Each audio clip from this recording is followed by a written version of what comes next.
hillbilly crime. You can't hide from hillbilly crime.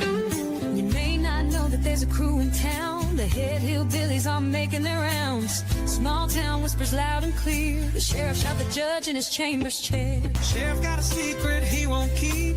Judge shot dead in his disbelief. A lot of people have some stories to tell. Dog passed away, get the sound of a shotgun shell. All the secrets spill on down. Voices loud in this old town. From the courthouse to the ground. Rumors fly and they can't be bound. Neighbors hide behind their blinds. Whisper tales of troubled minds. Skeletons covering the mountainside. A treacherous reality in the pines. Winter reveals the hidden lies. Moonlight couldn't mask the cries. Shadows caught in sunlit skies. There's no cover, no disguise. All the secrets spill on down. Voices loud in this old town. From the courthouse to the ground. Rumors fly and they can't be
Hello, everybody. Welcome to the show. Welcome in. We're a little bit late again this evening, but this is the time that will be our normal time when basketball's in. So be ready. On the big screen, girl. Was I on before I realized it? No, I knew it. I was just finishing up. We had another ball game, or three. We had three tonight. And we got all these critters. Hello. So, my name is Elizabeth. If we have any kind of new people tonight, and this is Hillbilly Crime. I hope everybody has had a wonderful day today. There are a lot of crazy stories going on right about now. I don't know if you guys have been following today. There have been a lot of updates come out on the missing football coach story. We did that about a week ago. There's a whole bunch of updates on that. I shared on our Facebook page.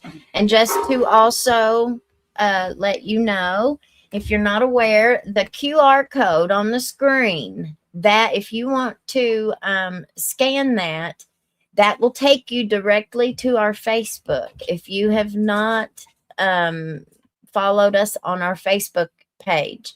The Facebook is where all the drama unfolds during the day. I'll post things, stories that we follow. I post things there. We've got reels. We've got just anything and everything you can think of. It's on our Facebook. So make sure that you come and follow us on our Facebook. That's also a really good way that you can support us. YouTube and Facebook are two completely different platforms. And so Facebook, the way that we get paid on Facebook is just through engagement. So comments, liking and sharing the posts, that helps more than you realize. It's just the engagement on the page, on the posts, that helps so much. So please go over to our Facebook. We're trying to get that going pretty well.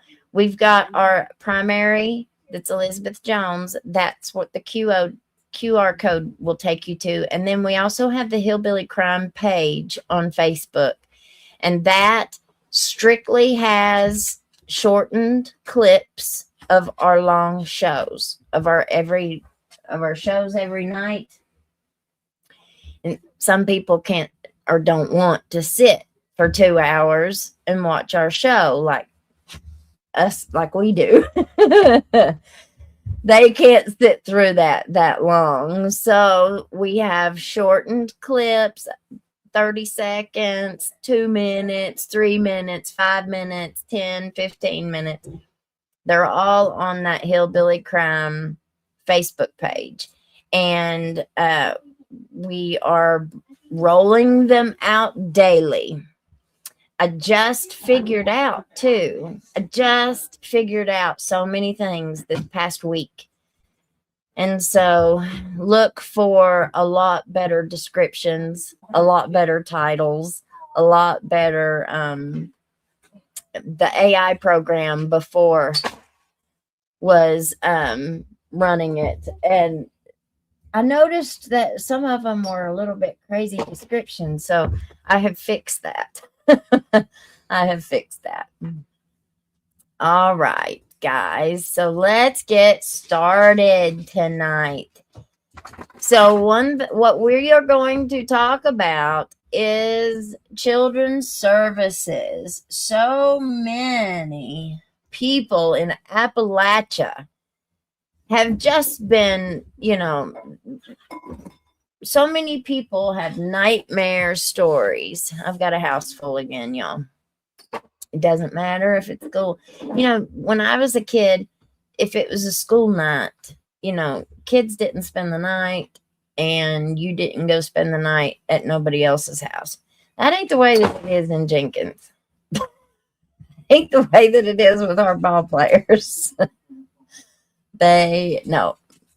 Now mine stay home, but we usually have people that stay with us. And I love it. I wouldn't have it no other way. I didn't have a childhood. Not really. I didn't have a normal childhood. I wasn't allowed to be a child. I was around adults all the time. And, I'm living vicariously through my kids now, and I just love it. I love it. Wouldn't trade my life for nothing. Absolutely nothing. We have a little 4-room house, a little shacky house, but it's mine. It's ours. The roof over our head. It's very, we are kind of on top of each other here, but we are together. My children are not left unattended or unsupervised. I don't know. I love my life. I'm so thankful for going through the struggles that I've went through. I'm so thankful for being poor. I know that sounds crazy, but if I had been wealthy, if I'd had access to the kinds of open doors and nepotism that I wanted, even though I wanted it, I wanted it so bad. I didn't get it. And I'm grateful. I'm so thankful for unanswered prayers. All right, guys. Now, in the hills and hollers of Appalachia, where towns cling to the sides of mountains and families rely on one another the way that other places rely on systems, there is a quiet crisis most people outside these ridges never even see. It doesn't make national headlines. It doesn't get political speeches. But it changes lives. Thousands of them every single year. It's the power of social services, the power to help, but also the power to destroy. Out here where poverty is generations deep and resources are scarce, the child welfare system touches almost every family in one way or another. Many homes live with the fear that a knock on the door could mean an investigation or the loss of a child. And for people who grew up without access to good schools, legal knowledge, or representation, or strong advocates, what are you doing? Or strong advocates that knock feels more like a threat than a service. I know what that feels like. I know that fear of a knock at the door. I don't fear it so much anymore because I'll never answer that door again. I'll never answer that door again. If I see social workers at my door, I will never answer that door again. I will never talk to them again. I'm no lawyer and I'm not giving no legal advice, but I am telling you what I will do and what I will not do. I've had my own personal experience with them. And I won in the end. It took me 6 years of my life and $6,000 in legal fees. But I won in the end my own personal story. Because in Appalachia, being poor is too often treated like being unfit. Now, I had an education. I had just graduated magna cum laude with my bachelor's degree with full honors now. Full honors with my bachelor's in criminal justice. So I knew, I had the knowledge of how when somebody calls 911 and they call for help for a missing child, you can't find your child. Well, I kind of knew what was appropriate, what was an appropriate response, and what wasn't an appropriate response. And the response that I got was completely inappropriate. And it ended up being a herd mentality. Once one police officer started screaming and cussing at me, calling me a B word, and telling me that I only had two things going for me. I had all my teeth, and I didn't have sores all over my face. That was told to me by a state police officer. I'm pretty sure it was Brandon Watts. It was very, very inappropriate. He was very unprofessional. All of them were. Every police officer that showed up to my situation.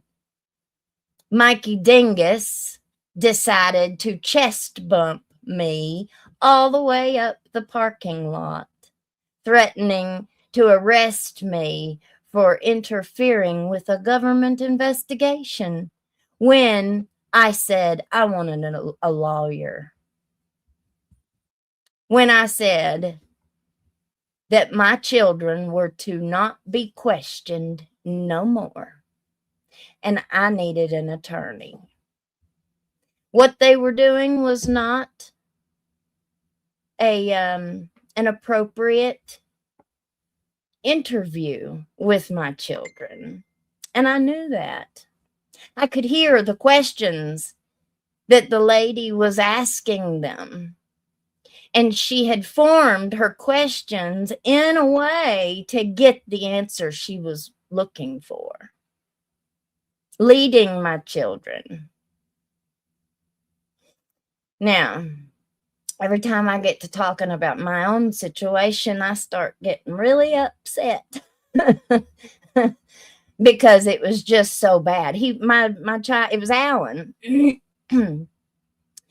And he had asked me if he could ride his bicycle down to the fire department at the head of our holler when we lived in Neon, if he could go down and ask the fire chief if they won their baseball tournament that Saturday, if they could ride the fire trucks with the lights and sirens on. And I said, yeah, okay. I said, go on down there. I said, but you come straight back.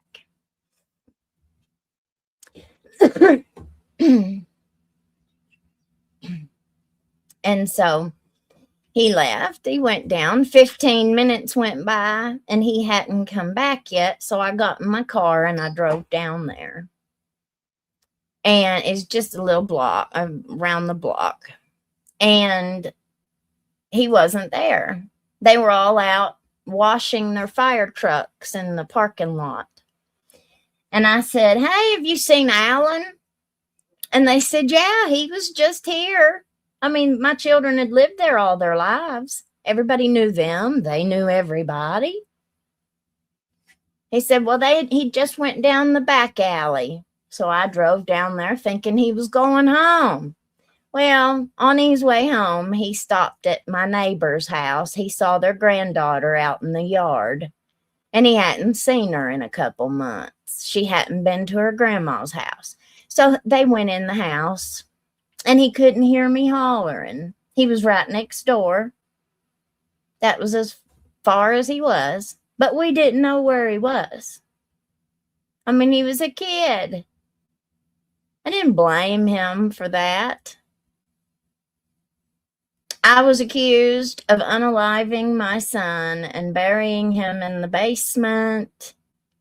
It was awful. It was really, really bad. We found him, of course, 30 minutes after everybody got there.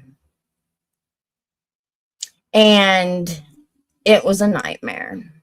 That started a 6-year-long battle with our locals. I appealed. The only option I had. I mean, they harassed me.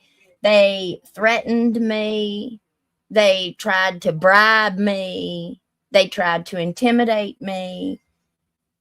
Threatened me with emergency removal hearings over my kids.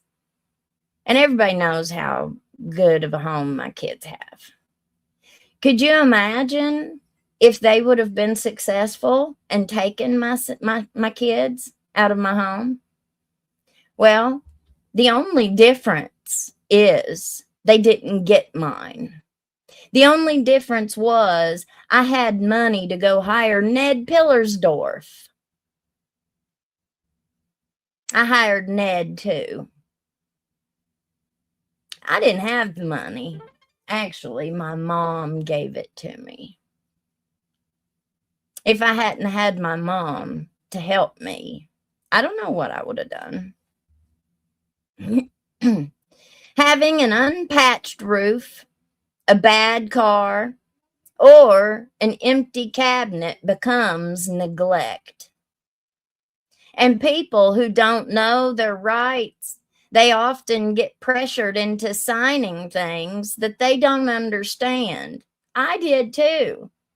I was pressured into signing a release to let them see what all medications I took. Now, I didn't know any better.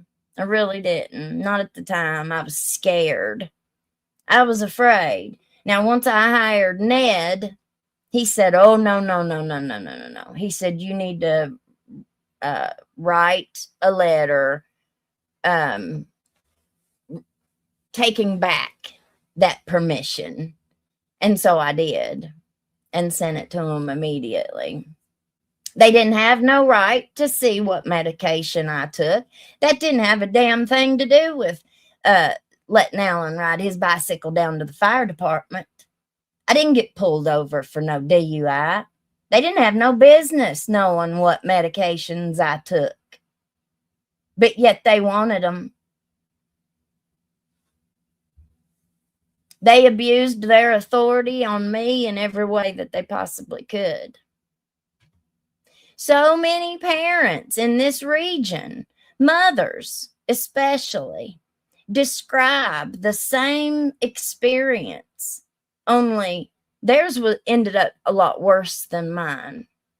Many parents had their children stolen out of their homes, and because the system was set up to do just what it did,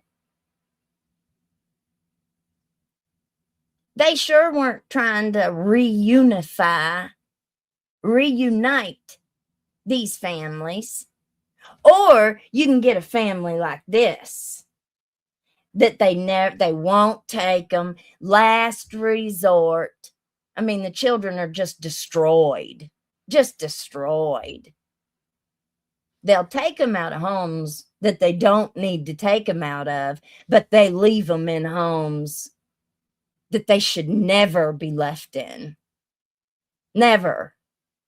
They should never be given a fifth chance, a sixth, a seventh, a eighth. Oh, but wait a minute. It's not that many chances because they never did a damn thing to begin with. The caseworker shows up. They hint at an emergency removal hearing if the parent doesn't cooperate. They tell them, if you don't sign voluntarily, we're going to take your kids today. And when you're poor, when you're scared, when you're alone, and you don't have a big fancy lawyer like DD to call, no, threats like that work. Some are even offered bribes disguised as help.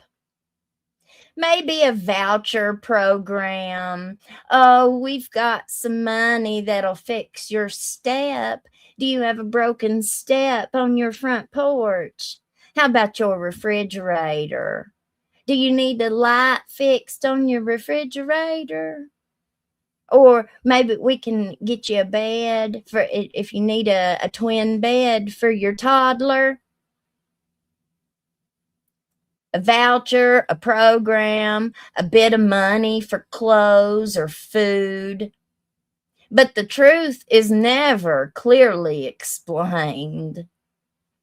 Once you let them open a case, your name goes on a child abuse and neglect registry for 7 years.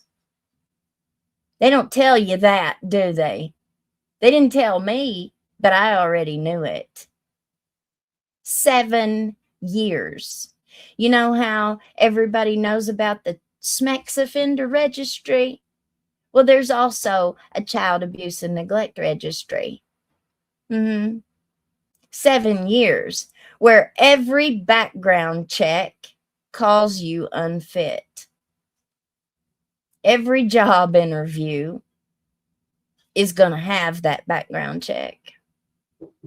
7 years where you may not be allowed to volunteer at your child's school. You're not allowed to help with any of their sports teams or work in any capacity, with children or the elderly, any vulnerable humans, whether it doesn't matter what age they are. You ain't going to get the job. I can tell you. 7 years where employers judge you before they ever meet you. And most parents, especially those without lawyers, without an education, without anyone to help them understand the legal mumbo jumbo, they never hear that part until it's too late. They don't tell you that voluntary services come with permanent consequences. They don't tell you that signing your name puts a scar on your life that follows you longer than some criminal convictions. Paul, come let this dog in, please. They don't tell you how hard it is to appeal or expunge or even fight back. They don't tell you how easily cooperation turns into surveillance. How many people across these mountains have a nightmare story with CPS? How many have cried in parking lots after caseworkers left their homes? How many grandparents took in children because the state said they had no other choice? How many parents stayed silent out of fear, not because they were guilty? Every county has its own whispered tales. A mother threatened into signing voluntary custody agreements. A lawyer, especially here in Letcher County, that'll sell you out faster than old baseball cards. A father told one missed appointment meant losing his kids. A grandmother denied custody because her trailer wasn't modern enough. A family placed on the registry after an unfounded report with no way to erase the stain. In Appalachia, the child welfare system looms like a storm cloud. Some days it rains help, but too often it rains fear. Most parents love their children fiercely. Most are doing the best they can with what little they have. But in these mountains, poverty looks like neglect to people who have never been poor. And the system often acts before it even understands. What happens to a region when almost everyone knows someone who lost a child? Not because they were abusive, but because they were struggling. What happens to trust? Trust in the system? We don't have that here. What happens to hope? A lot of people don't have that here. What happens to families already fighting uphill battles every day? This is the story that Appalachia has been living for years. It's a story about power, poverty, fear, rights people don't know they have, and a system that sometimes protects children, but other times hurts families who never should have been torn apart.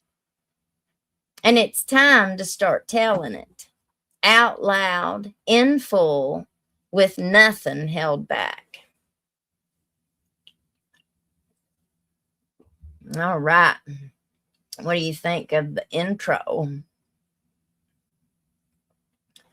What do you think of the intro? I figure we're going to have a whole lot of people commenting tonight. Steel man. I am shocked almost everyone knows someone who lost a child. I'm without words.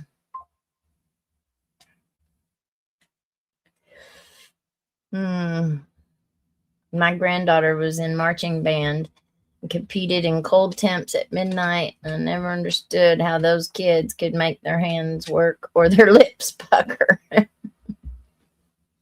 All right.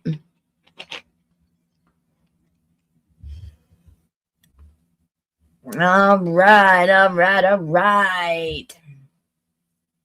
Let's see. We're in for some really bad weather. Yes.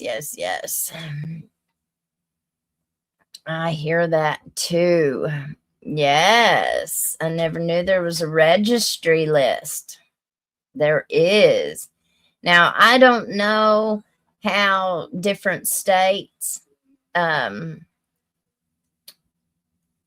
theirs. All I know, all I have personal experience with is Letcher County. And whenever I filed my appeal, they opened a case because I refused to voluntarily sign, refused. Hired Ned, still refused. And so they took me to court for an emergency removal hearing. They weren't bluffing. They did it. But I told them, I said, if you think for a second that Kevin Mullins, the one that was killed by Mickey Steins, I said, if you think for a second Kevin Mullins is going to take my children out of my home, I said, you've lost your mind. Now, I knew Kevin, and I knew he would not do that. I knew he wouldn't. He knew me, and he knew that I wasn't no bad mom. He saw me at them ball fields. He saw me at the school. He knew I was in college. He knew my mom worked at the college. There was no way that he was going to remove my children. I just knew. You can take me to court, buddy. You can. But there's no way. There was just no way that Kevin Mullins was going to order my children removed. And he didn't. I was right. He didn't. But he didn't stop it either. He could have stopped it right there in that courtroom. He could have said, this is done. But he didn't. He just did one of them, well, how can we make this, go away without upsetting anybody? My mom was there with me. I wasn't there by myself. My mommy went with me. So I have witnesses. I never went by myself to any of those meetings. I always took a witness with me. And he didn't remove my kids like I knew he wouldn't. But they did go to a grand jury and lied under oath in a grand jury. I got my discovery. And they got an indictment for wanton endangerment and child abuse because I let Alan ride his bicycle down to the fire department. That was it. And they used that as the reason to substantiate opening a case. They couldn't do that. Legally, they can't do that. An indictment is not a conviction. I had not been convicted of anything. I wasn't guilty of nothing. No matter how bad they wanted to make me guilty of something. It was dismissed. Charges were dismissed. The indictment was dismissed. But it was still on my record. And they still used it to open a case on me, and I didn't have no other choice. Ned said there was nothing I could do. I just had to suffer through a 6-month-long case. So I did. And as soon as it was over, at the end of that 6 months, I didn't have a bit of trouble. I wasn't taking no drug tests. I didn't have any kind of restrictions or anything like that. They just came out once a month. But they also knew that I had Ned Pillersdorf as a lawyer. Alan Borums picked the wrong one. Because I'll fight. And I'll spend everything I got to prove my innocence and prove you wrong. I'm just a little bit built different.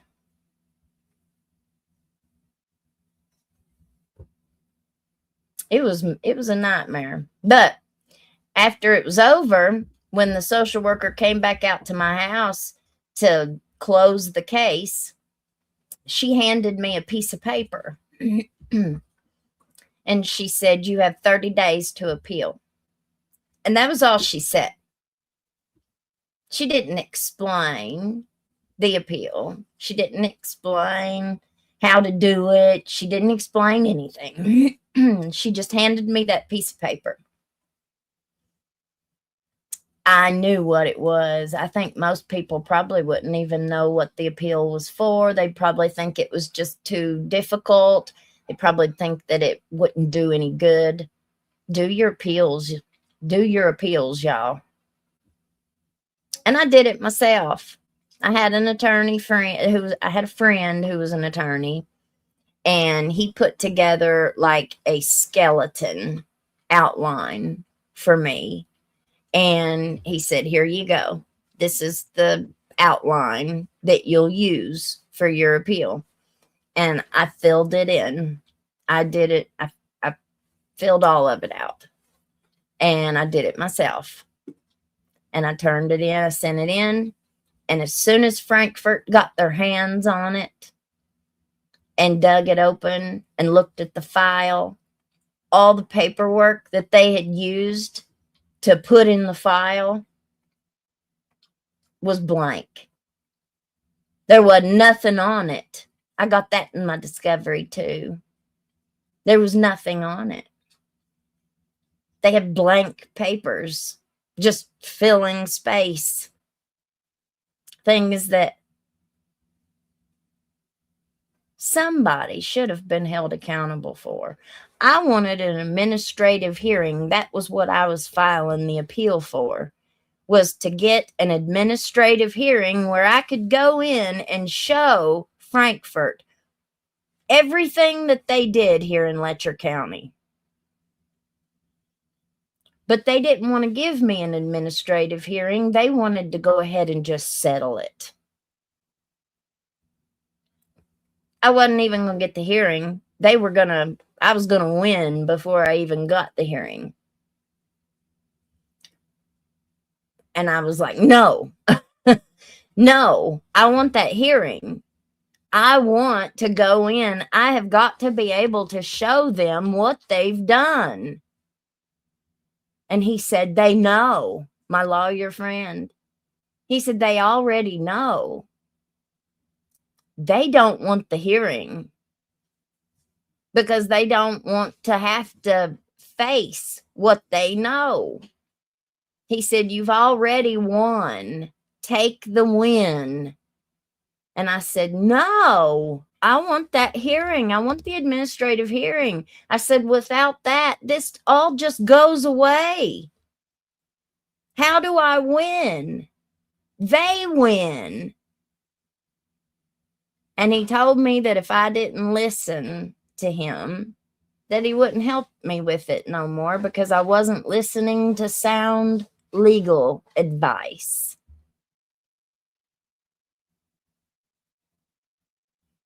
What do you all think about that?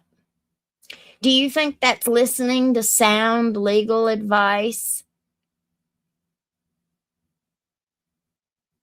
I mean, I understand what he means, and I did ultimately do that. Um, but that wasn't, nothing ever happened.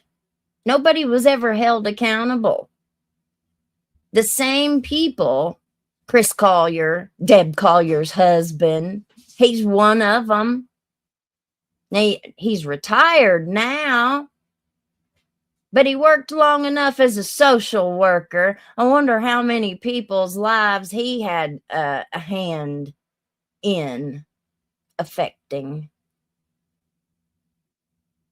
He had a hand in affecting mine. And he sure wasn't very nice to me either.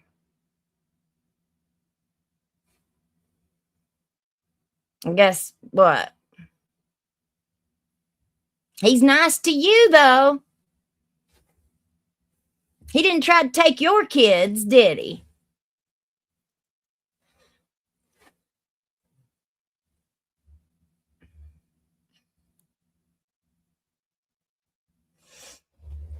Yep. All this just because you didn't know where your child was for about 30 minutes, 45 minutes. Yeah. He was right next door. But we didn't know that at the time. And we'd reached out for help. You know, we reached out for help.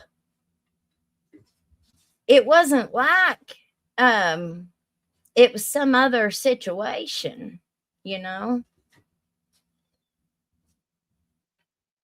Okay. We are going to look my friend, one of our hillbillies has went through a just unbelievable situation with her children and social services.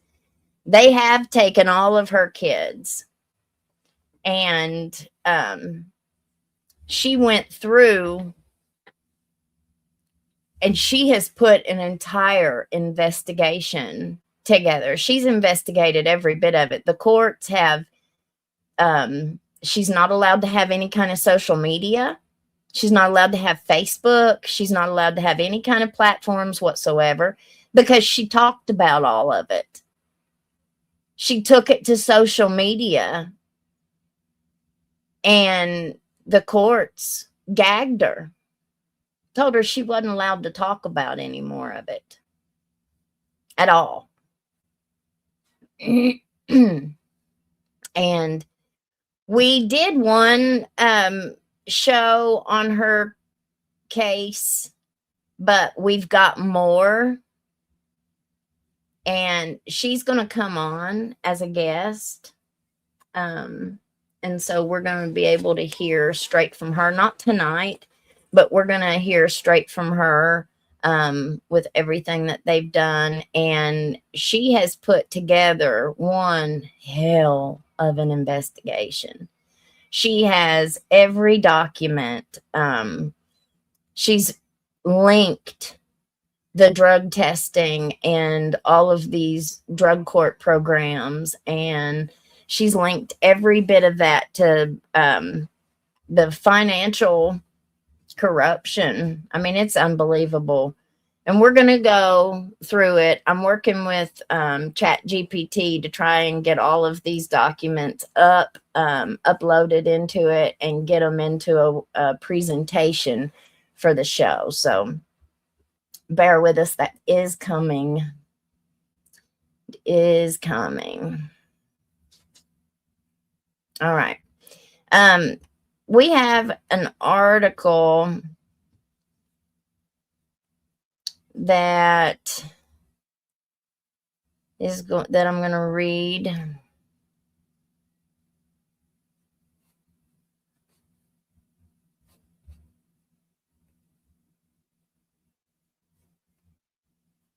keep trying to bring too much over at a time. Let's see.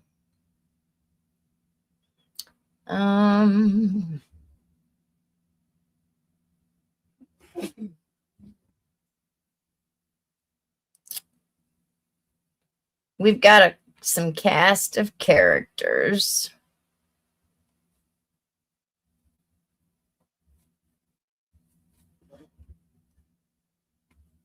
All right.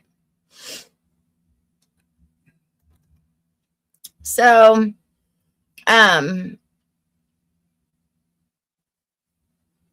if we can just look at, we're going to try and set this image in our mind, okay? Think the Midwest, South, like Minnesota, Georgia, Oklahoma, and Kentucky even. After the opioid epidemic, tears apart families and swamps the foster care system. A young mother fights for sobriety and a second chance at motherhood. Just as new state laws emerge, allowing parents to regain terminated rights.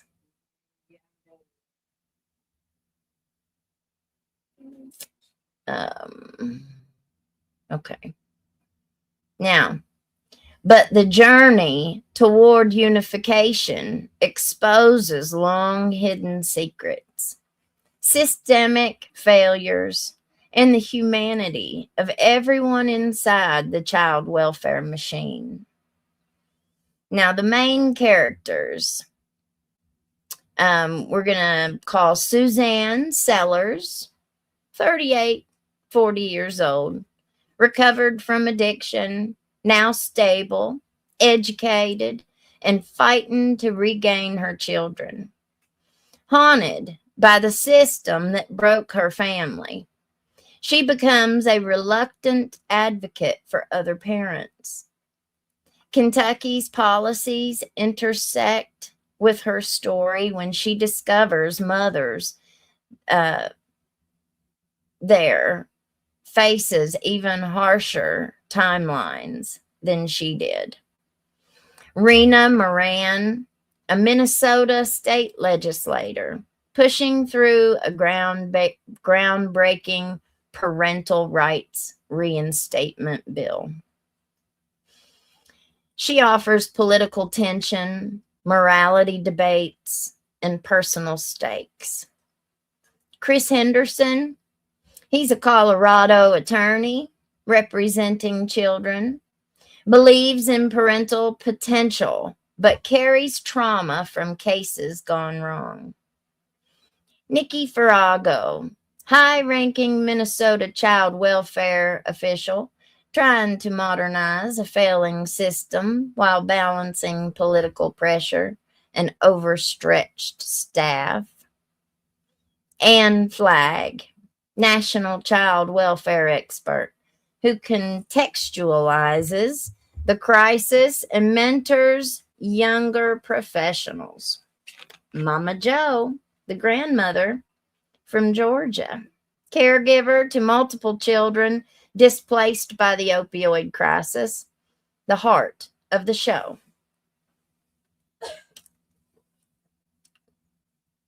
The children. We follow 3 to 5 kids across states, showing the systemic failures from their perspective, especially older teens facing the danger of aging out of the system. Series overview with Kentucky integrated. The show weaves together interconnected storylines across 4 states. Minnesota, the reform state. A groundbreaking new law is passed allowing certain parents to petition for reinstatement of parental rights. This becomes the backbone of the series. Georgia, the family battleground, will open with the young mother visiting her 3-year-old daughter living with the grandmother. Emotional anchor scenes will happen there. Kentucky, the crisis epicenter. Kentucky becomes the show's pressure cooker because it has one of the highest child removal rates in the country. Kentucky. Many removals stem from poverty, not abuse, not neglect. The state aggressively terminates rights to meet federal timelines. Foster placements are scarce, especially in rural areas. The opioid crisis hit Kentucky early, and it hit us brutally. Kentucky has experimented with reunification and relative placement reforms. Kentucky courts and caseworkers are overwhelmed, inspiring multiple subplots. Let's see. Kentucky's temporary custody explosion. Fast track termination rules for infants exposed to drugs. Recent efforts to increase kinship care support. Pilot reunification programs in some counties. Real tensions. Judges with massive dockets. Family court being one of the most corrupt courts in our justice system. When you've got somebody like DD over family court in Letcher County for what, 30 years? How long was he in that position? Somebody with that moral compass. And who appointed him? I don't even know how many years. I say 30, but I'm guessing. I don't know how many years he's been in that position. Is there anybody that lives here on tonight that has any idea how long DD was in that position? Because I've had so many people that have, reached out to me and told me stories about him and about how they got in trouble as a juvenile and they themselves were in the family court system and went in front of him or went in front of these judges. And the next thing you knew, whenever they had their kids, and think about the way that these drug courts work, these drug court programs and all this works. So what it looks like is, as these young people are in the family court system, foster care or, got some custody arrangement or whatever. They're in the family court system. So they go up in front of old DD or Judge Mullins. Either one. I don't think Kraft has anything to do with that, with family court stuff. I mean, I could be wrong. He might have something to do with it. He's over the drug court program. So I'm sure he probably does have interactions with the social workers.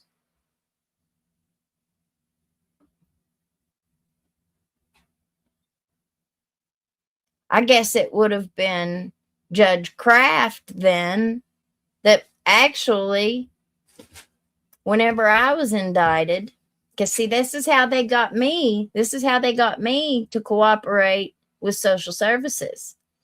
They arrested me on that indictment, took me to jail, and I was released the next morning.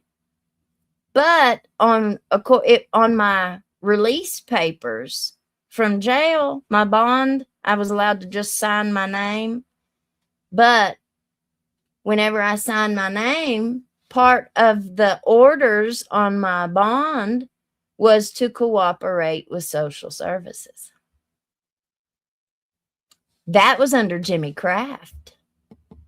That was not under Kevin Mullins. That was an indictment. So that came from circuit court. So yeah, Judge Jimmy Kraft does have direct involvement in that. Yeah, he does. They all do. Elizabeth, you are a tiger. I don't know about that. I got a whole big bunch. Look at that one over there staring at. They've tore my couch all to pieces. I try to keep them blankets over it, and the cats dig it out. Trying to get down in there. It would have been a different story if you just sat home and did nothing about it, but you didn't. You reached out for help to try and find your son. Well, yeah.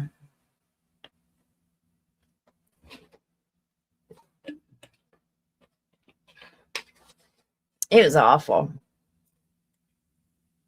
It was one of the most traumatizing experiences of our lives, mine and my kids. My children did not know what it was like to fear police before that night.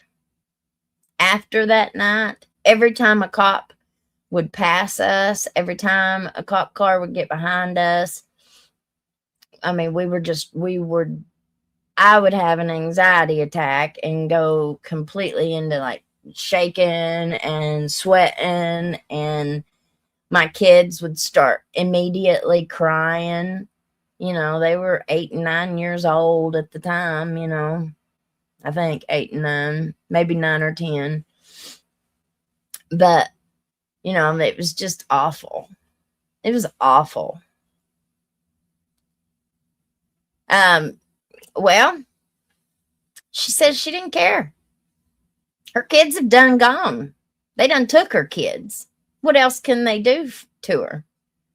I mean, they terminated her rights and everything.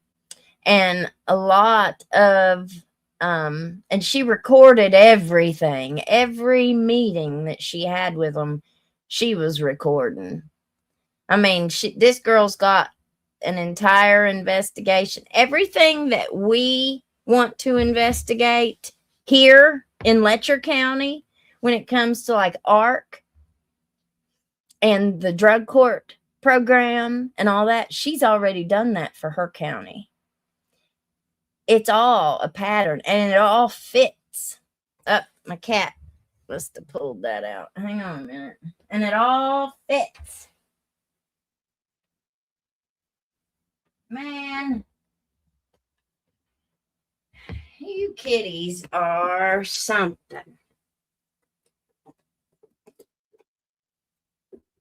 I don't even know what they've pulled out.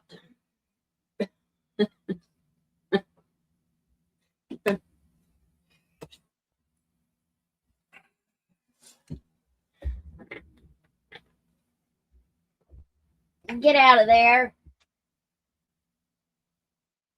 Come on.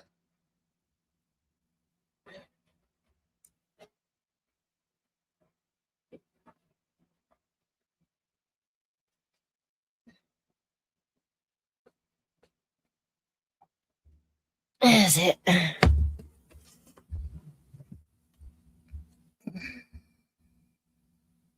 There we go. Kitty, kitty, kitty. There's something.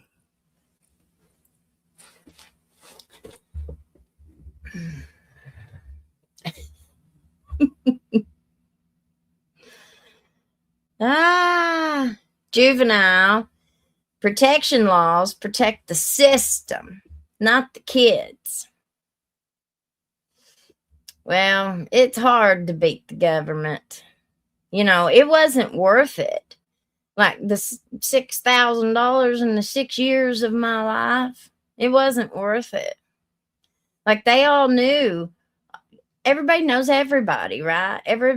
Every cop that was there that night for our situation when we couldn't find Alan, everybody that came, they all knew us. They knew who I was. They knew who Alan was. They knew my kids. They knew me.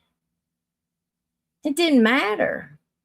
Once one started cussing me and screaming at me, they surrounded me and backed me up against the fire department. You had the fire department bays where the trucks go, pull in the trucks, and they had garage doors. They had backed me up against one of the garage doors there, one of those fire truck bays. They had backed me up against that door, and they surrounded me in like a semicircle. And when one started cussing me, screaming at me, calling me a B and a effing POS, and I mean, honey, it was bad. And I already felt bad, I felt this big. And, I was just being beaten down so bad. And I was holding my head down.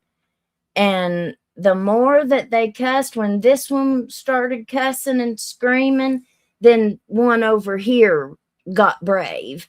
And then they started cussing and screaming at me. And then another one would join in, and then another one from over here would join in, and then another one from over here would join in.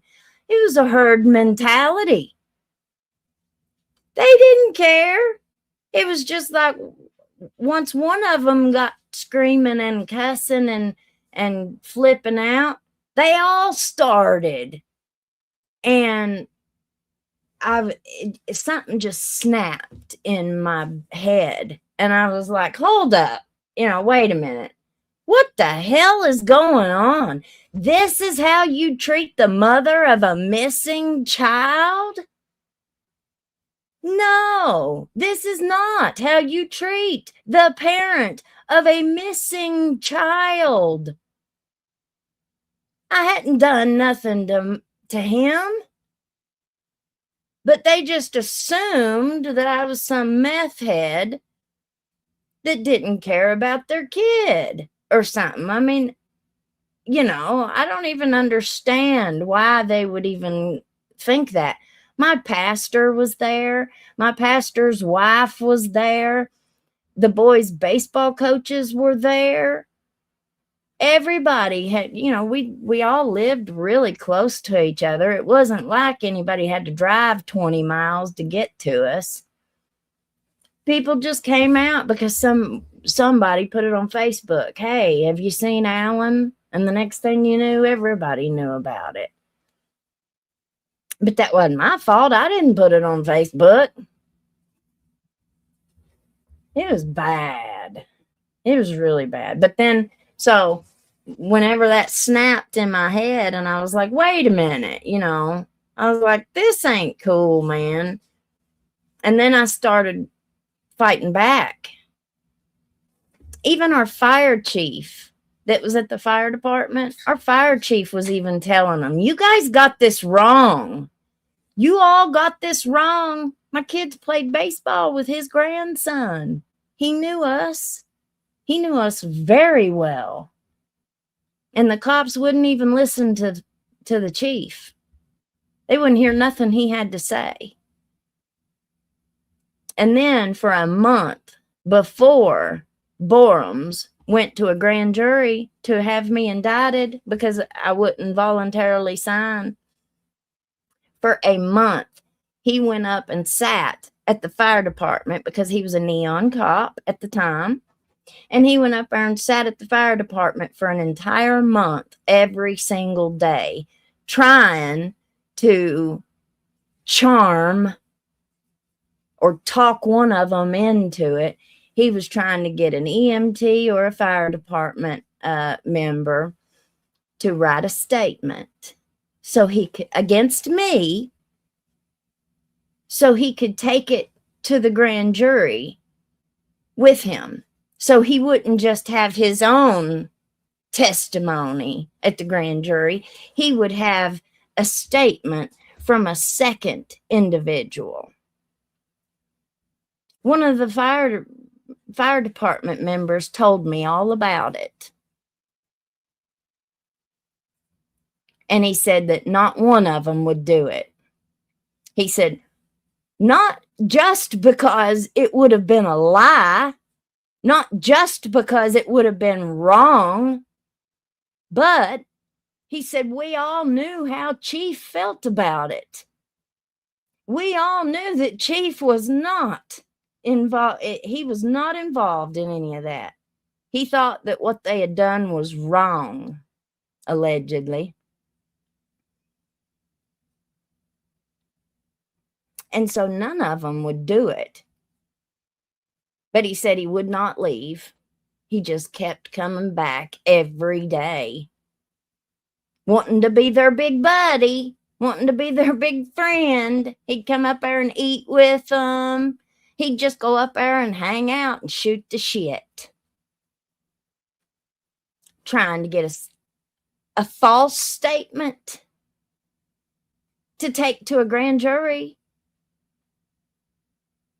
He's still deputy. Now he's a deputy at the sheriff's department.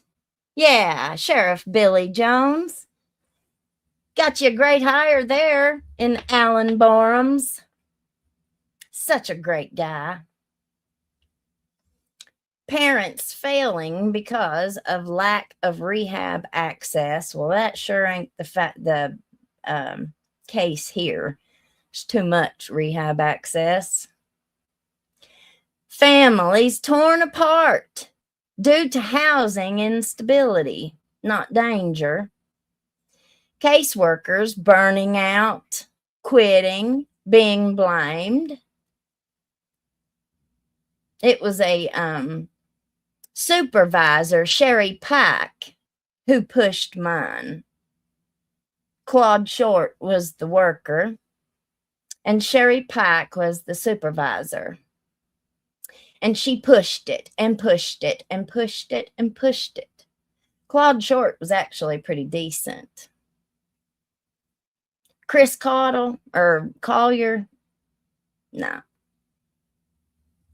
Not decent at all. Oklahoma and Arkansas, the new age states, their new laws allowing kids to request reinstatement, Oklahoma, or eliminating waiting periods, Arkansas, create dramatic opportunities for teenage storylines. Okay. I don't think you guys even really care about that part of it. Let me see. We're going to do some skits and some stories. And so I've got that all broke down. I've got episodes cut out. Episode 1, The Cut. Episode 2, Legal Orphans. Episode 3, The Bill. Episode 4, Commonwealth, Kentucky Spotlight. Episode 5, Petitioners. 6, The Grandmother. 7, Best Interest. 8, Reunification. So that's going to be fun.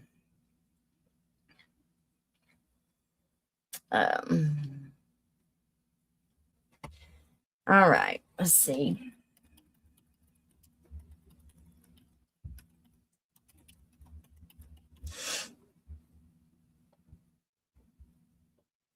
So I'm going to pull up some of our comments, and we've got some discussion questions.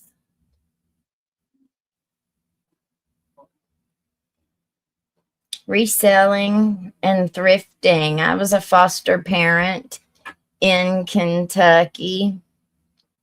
I wrote a book about it. Cries from the Hollow. It's on Amazon. Well, thank you for telling us and sharing that with us. So if anybody is interested and would like to read it, Cries from the Hollow.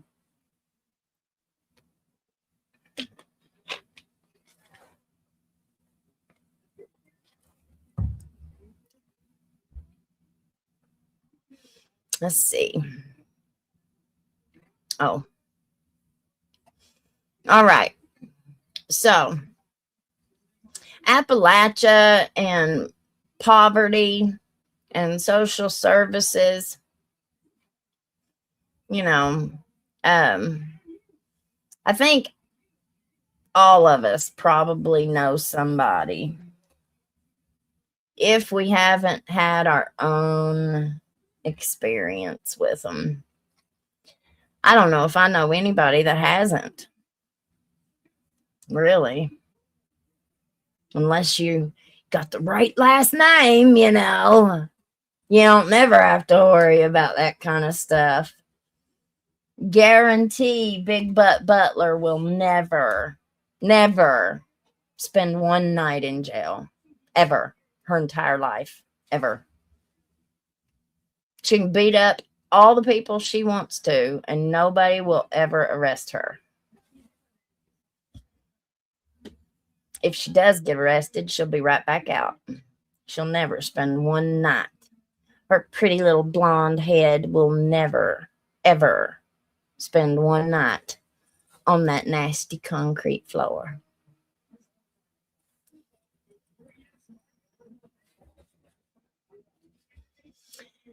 So, how does living in poverty or rural isolation affect the way families interact with child protective services? Why do you think social services often confuse poverty with neglect? In what ways do cultural misunderstandings between Appalachian families and state agencies create unnecessary conflict? How can we protect families from being punished simply because they are poor? And what resources are missing in Appalachia that would prevent many removals from happening in the first place? Okay. Any answers?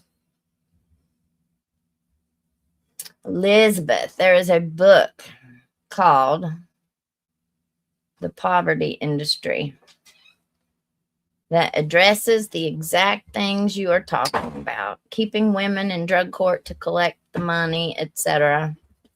Government programs they abuse.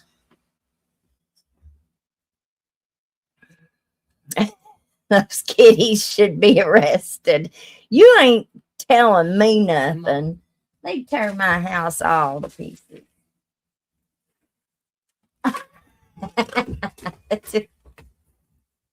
And every time we leave the house, Bella, the dog, steals the loaf of bread. If we have a loaf of bread, or if you have a bag of like hamburger buns, she steals them. She'll go in the kitchen and find them if they're out on the counter or the table or wherever. She'll steal the whole bag and she brings it in here, and oftentimes she'll just lay with it.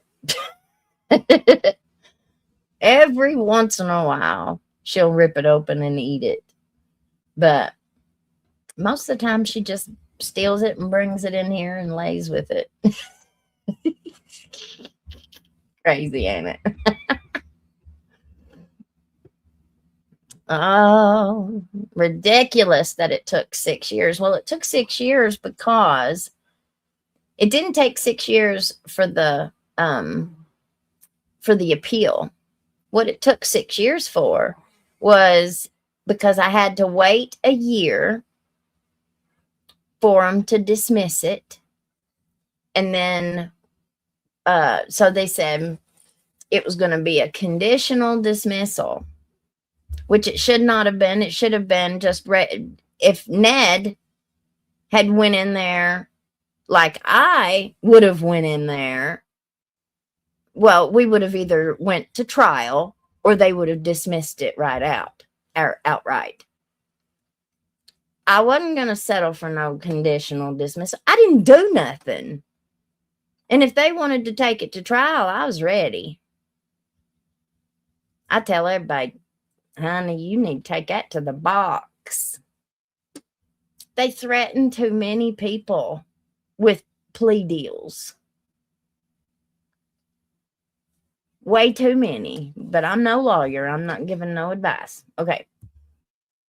So, I forgot what I was even saying.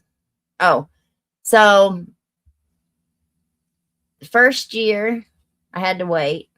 And then I went a couple years, I guess, before I was able to apply for an expungement, because even though it had been dismissed, it was still on my record. It still showed that I had been arrested on it, that I had been charged with it, even though, and it took a couple years to get through the dismissal. Then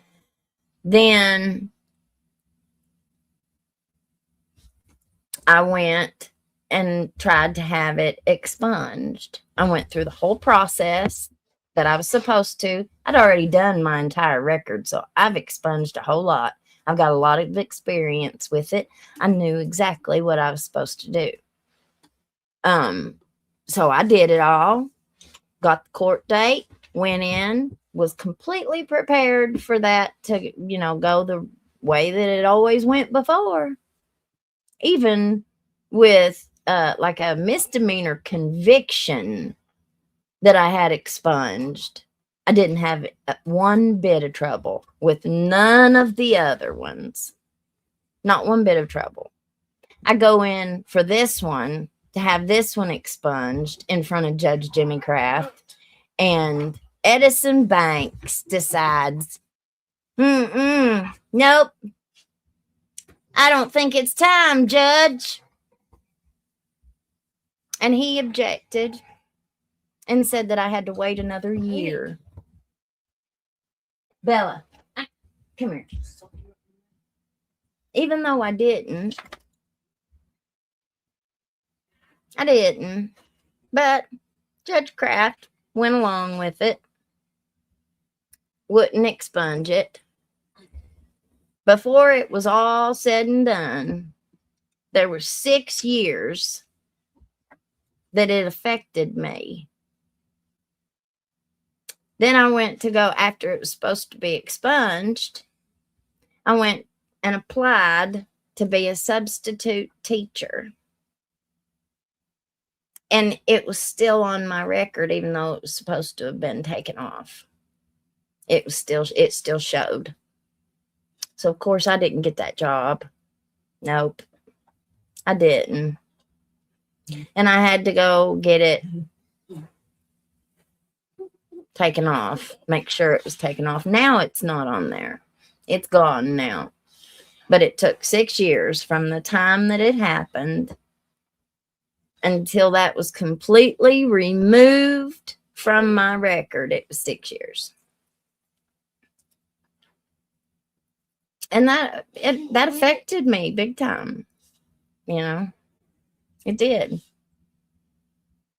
And I struggle with that. If anybody thinks for a second that I shouldn't have any kind of resentment, that I shouldn't have any kind of that I shouldn't have any kind of feelings about that, and the people who committed these acts, I mean, you're a better person than I am.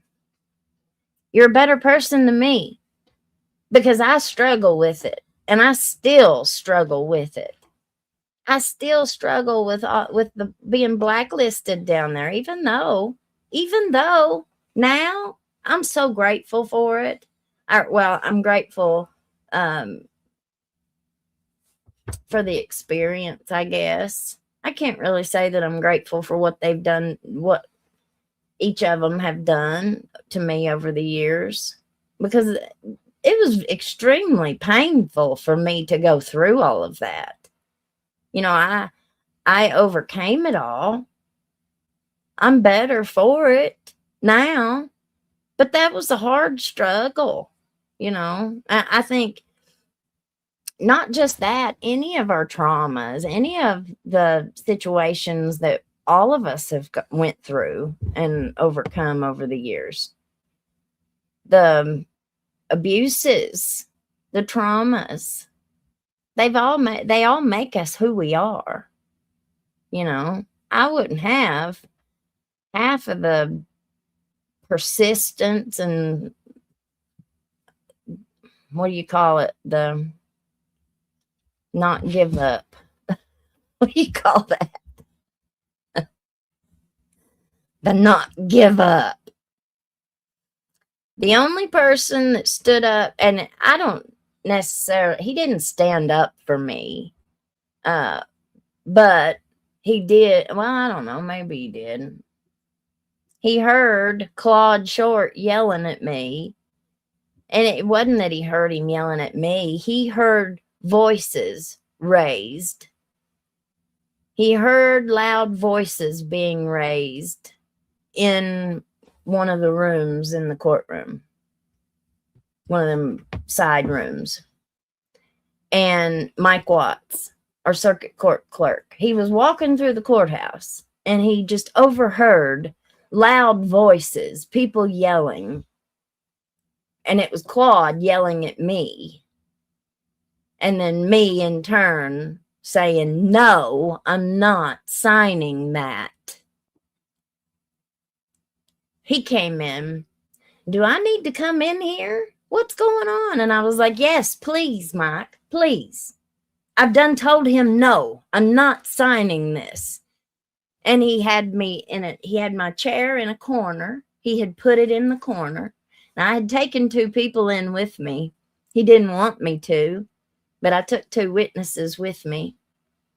An elderly couple. Well, I'm sorry, I didn't mean elderly. They were older than me. And it was a couple that very, very highly respected in Letcher County. But I took them with me, and they're church people. They're praying people. And they stood right there and witnessed everything. And Mike looked at Claude out in the hallway and said, trying to take her kids? And Claude just looked at him like, come on, Mike. You ain't supposed to be getting involved in this. So, you know, Mike Watts has won, you know, he won my loyalty. He did. Who's falling asleep on the show, Philip? I've been talking my mouth off. I know somebody had said I was falling asleep on the show or something. But I got my phone in my hand. So if I'm looking down like this, I'm on my phone working. I ain't falling asleep. Trust me, I could, though. I'm exhausted most of the time. It takes being courageous and showing up every day. That's for anything and everything. Success is 80% of success is just showing up. Just showing up. Marnie, court records and arrest records are separate expungements, as they are 2 different records that are related. Mm-hmm.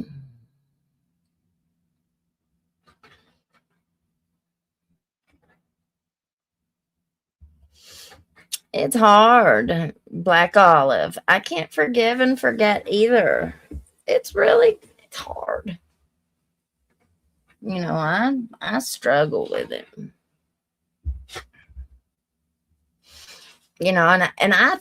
For years, I thought, I kind of obsessively thought, what if they had taken them? What if they had taken them? Like, my kids changed my life. They are what I live for. I'm not the perfect mom. I'm not the perfect parent. I'm a single mom, and I can't tell you how many teachers come up to me and tell me how good of a job I've done with my kids. My kids are nothing like me. They don't have any of the experiences and the traumas that I have. None of them. If they had taken my children from me, it's not so much what it would have done to me. What would it have done to them? Bella, come here. Come here. Get up here. Get up here. They have never been with anybody else. They've never stayed with anybody else. Just as they have gotten older, they're 14 and 15. The last couple of years, they've started spending the night with their friends, a little here or there. But for the most part, they've always stayed here. They've been with me. They've not ever stayed at my mom's. Sweet Tater is not that kind of a grandma. She does not come to ball games. She has her own life, and it's always been that way. Sweet Tater never took me to no ball games. She didn't do. We went to her dances. We went to her square dances, her country line dances. We went to her English sword dancing class. We didn't do kid stuff. We did adult stuff. And that's fine. That's just who she is. Me and my mom didn't get along for a very, very long time. We were too much alike, I guess, is what I always thought. It's what I was always told anyway. And I resented her.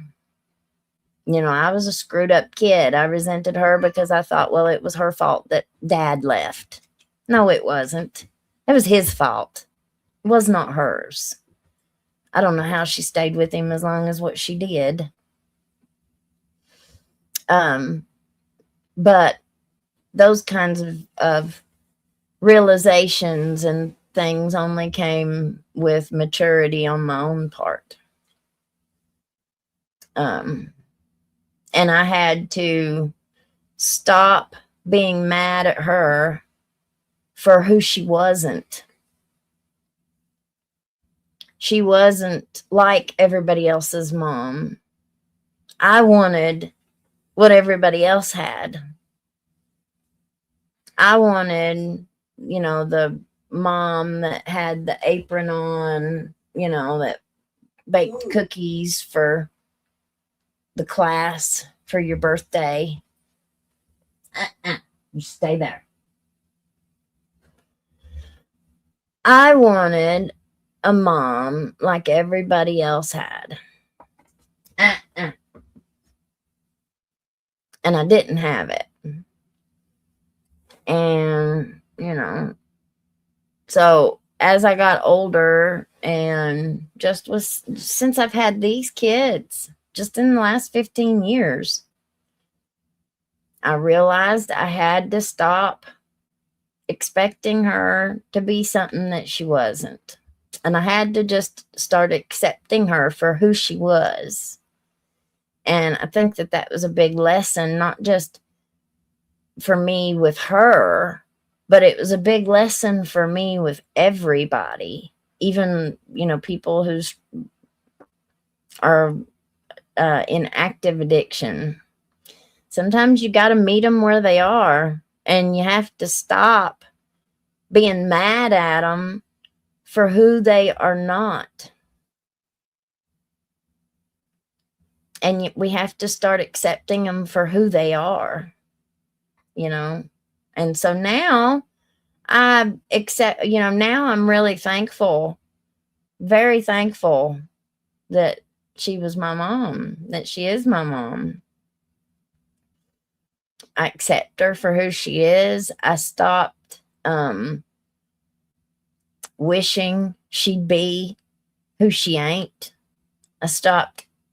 I still invite her to ball games, but I know she ain't gonna come.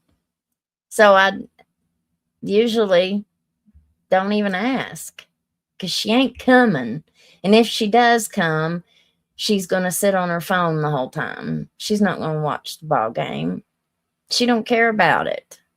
You can't make people love you, and you can't make people who they're not.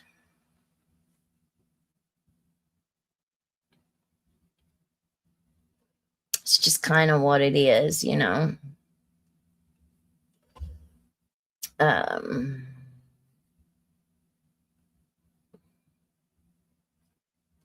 wanted to read this little article here. It's just a little bit. CHFS. Under investigation on reports of foster kids being housed in Kentucky office buildings. This was last year. It was October 29th, 2024. A release from the Auditor of Public Accounts announced that an investigation is underway into the Cabinet for Health and Family Services after reports were received that foster children are being housed in office buildings in Kentucky.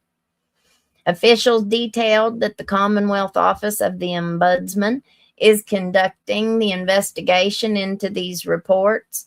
My office has continued to receive numerous complaints of foster children and teenagers sleeping on cots and air mattresses in office buildings, often not supervised by trained staff, Auditor Allison Ball stated.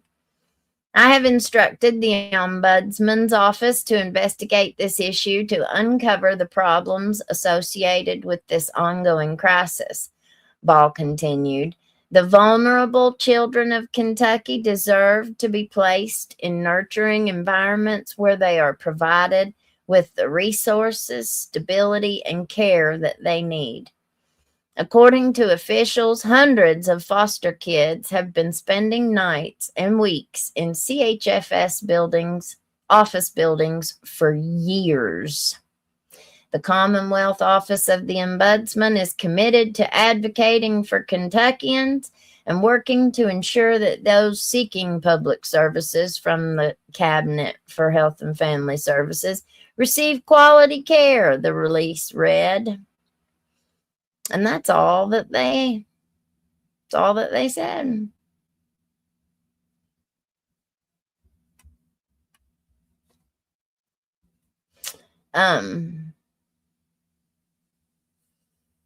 I had something else here.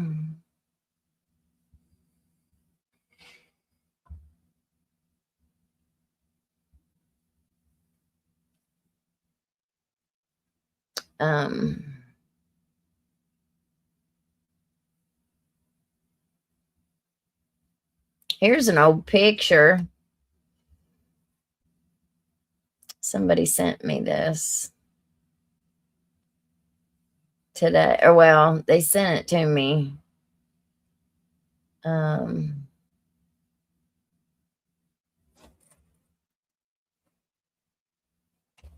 while back.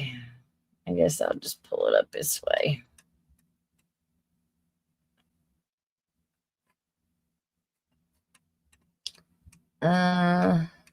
Yeah, I stuck it in a reel instead of a post. That's okay. I don't have to show that. Or we don't have to listen to the song. Music with it. That's me standing there singing in church and behind the piano. That's me singing. And that's Alan at the altar praying. That's our old church. He was little, and that was somebody else's kid that went to church there, but that's me and Alan right there several years ago. I miss our church so bad.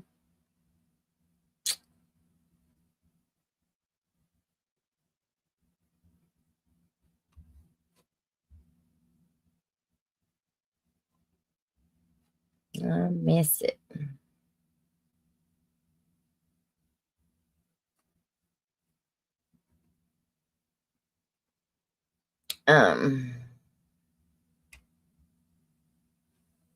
Oh, we're going to do a show on the football coach. The football coach. There have been some massive updates in this case. So, one of the things I wanted to make sure that we talked about tonight was on the football coach case.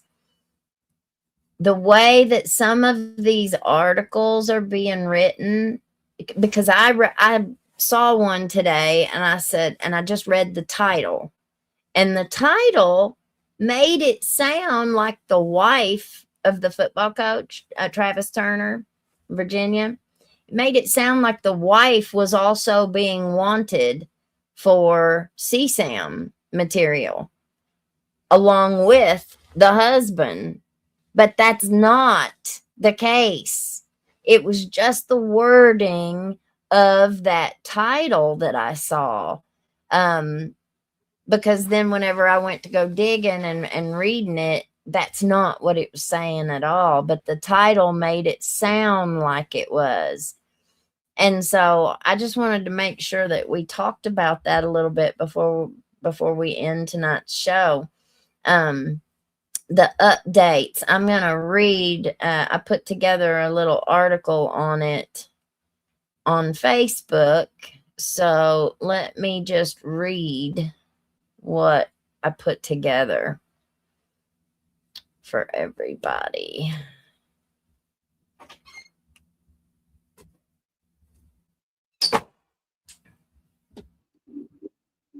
We will pull that up. Oh, well,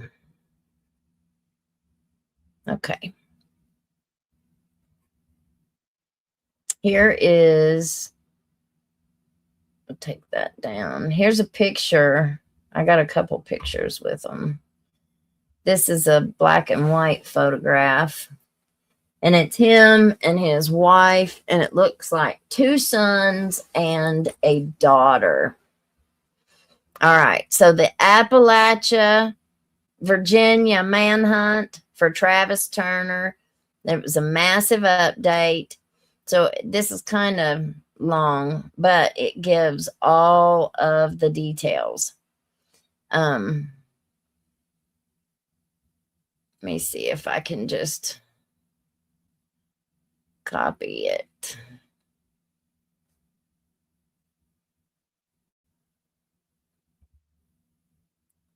Oh.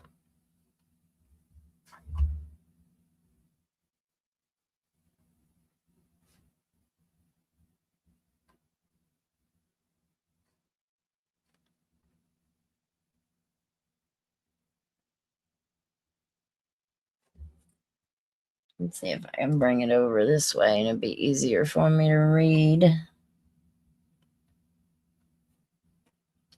Of course, it's too long. Okay, that's all right. I'll read it this way. Okay.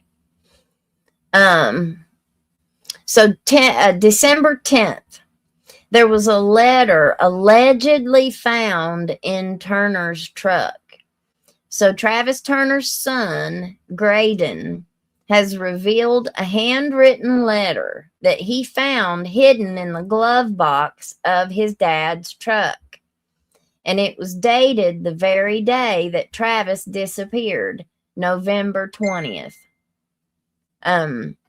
Written in black Sharpie on paper torn from his daughter Brinley's school binder, the letter was addressed to my family, my players, and my town.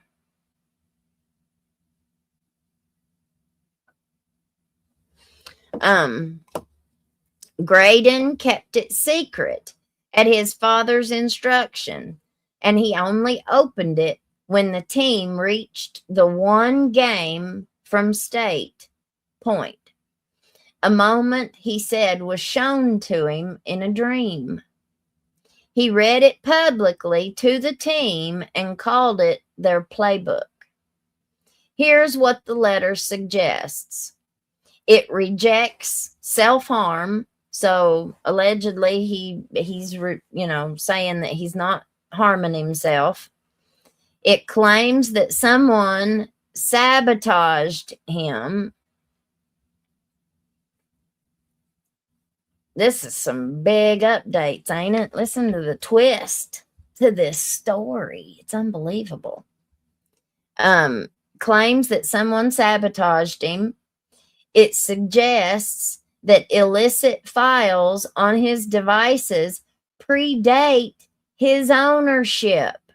If you all remember, there was another coach who taught for this school and who was on that same football team, coach for the same team a couple years ago. He was arrested and charged and sent to prison. I'm pretty sure he got convicted of same exact stuff this coach is being accused of. What are the odds that you would have more than one predator on one team? I don't know, man. I don't know. Okay. Could he have gotten a computer or something from that other coach? Could that have been on his device whenever it was handed to him? I mean, I'm playing devil's advocate here. Y'all, give us your thoughts on this case as I read. It mentions metadata anomalies. It points toward a dismissed IT volunteer or someone with access to school devices. It says that he is surviving in the Appalachians to uncover evidence and clear his name. I mean, this is like a real Scooby-Doo investigation here. You can't make this stuff up, y'all. You cannot make this stuff up. So we're supposed to believe that he's living up there in the mountains, out here in these mountains in 20-degree weather, trying to clear his name. How's he doing that from the mountains? Unless he's got help, unless somebody is helping him. What's Smick saying? Said that you don't run if you're innocent. Well, this marks a major narrative shift from possibly self-harm to I was set up. And early on, multiple community sources claimed that 2 minor girls were angry that Turner wouldn't give them attention and that they allegedly threatened to destroy him, quote unquote, destroy him. None of this has been confirmed, okay? But the letter has reignited those conversations. Now, the newest bombshell in this case is the voicemail. A lifelong friend of Turner found a voicemail left the same morning that Travis disappeared. And the friend forwarded it to attorney Adrian Collins and to a private forensic examiner. Early analysis reportedly shows that no signs of editing have been done, though police have not yet authenticated it. Here is exactly what the voicemail said. Hey man, it's me.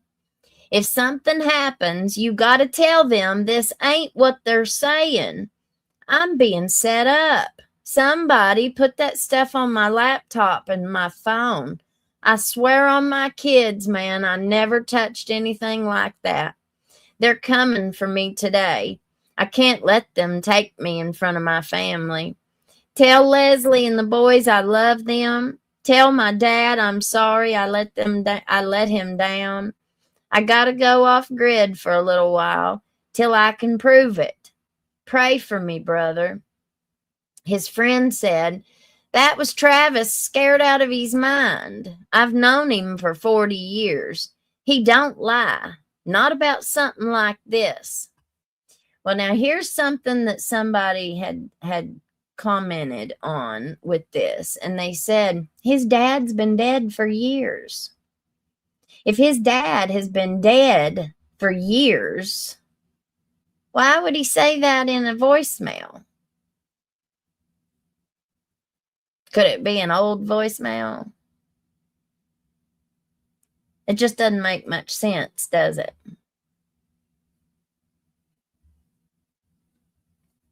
Steelman said, teacher did not put anything on another teacher's phone. Black Olive. CPS has given carte blanche to children who can use the unthinkable against the one that won't give them their way. Well, Colleen, those mean girls set him up. This will be a Lifetime movie. I can't wait. All right. Now, on December 8th, community claims of multiple minor females. Unverified. These are all unverified, community-sourced claims only. So these are not coming from the police. These are not claims of victims, that I put up a post about this the other day and they were like, oh my God, I can't believe that you're asking for prayer for the football team. You ain't said nothing about the victims. What victims? We ain't been told about no victims yet. The only thing we've been told is that they've got 10 charges on him. 5 for pictures on his phone or whatever. And then 5 for something else. But it didn't say, I don't even know why he's running, because most of the time, these kinds of cases, nothing happens. It's not like he'd get a slap on the wrist around here. I mean, I realize it's Virginia, so it's a different state, but they're both Commonwealth states. I don't know if that matters or not. I guess it don't, but I just don't see them really giving him. He's not been convicted of nothing yet either. How many times do stuff like this, they usually will charge real heavy on the front end. And then by the time a year, they push it off for a year and a half. They'll dismiss most of the it's just how it usually works. I just don't understand why he's running. Other than he doesn't want to go to jail. Now we know that he don't want to go to jail. Black Olive, there ain't no way we are not going to waffle on this one. Okay, so several sources in the community allege, these are just social media claims as of right now, Turner was involved with 3 minor female students, 2 cheerleaders, 1 girls basketball player.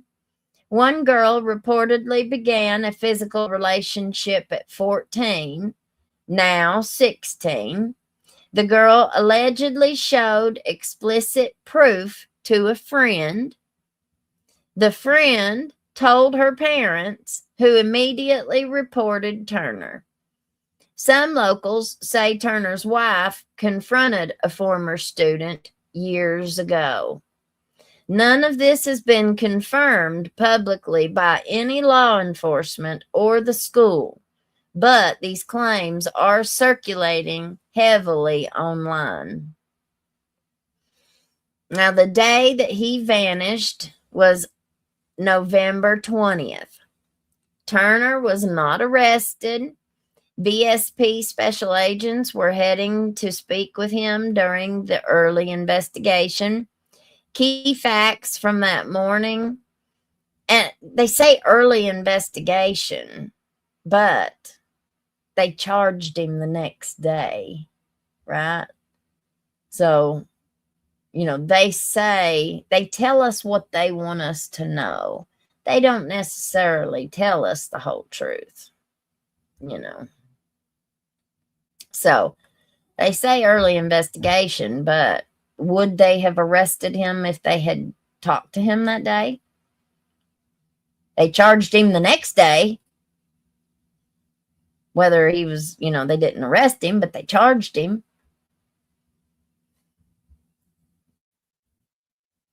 Now, the key facts from that morning that he disappeared. He left home on foot at 8:30 a.m. His phone, at 8:30, that's awful early. His phone was in police possession. Method unknown. Warrant or consent not confirmed. So they already had his phone when they were on their way to talk to him. So anything that was on there, they already had it.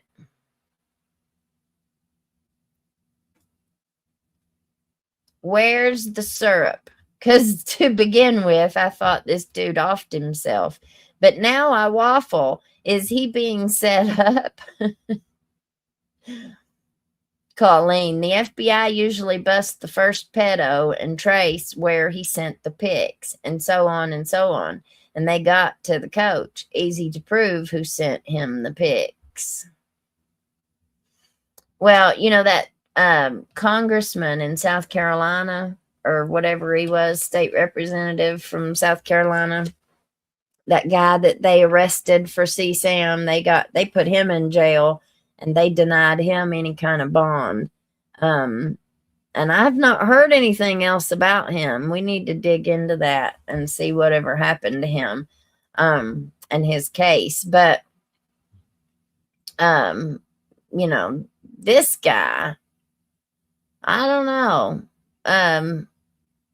It just depends on how they got the phone. It depends on how they were tipped off to this behavior and this investigation. I think that's really going to matter. How they came to hear about all of this and where the complaint came from. I mean, we can see these social media charges, but it's like with Ben Fields, there's been so many girls and so many rumors but there was only one that he was criminally charged with, and that was Sabrina Adkins. Well, that's not really true. It was two, Jennifer Hill, but they ended up dismissing Jennifer's when she died. So he was only convicted on one person, even though we know he was guilty of way more than just one. Guilty of way more than just what he was convicted of. All right. So he left home on foot at 8:30 a.m. His phone was in police custody.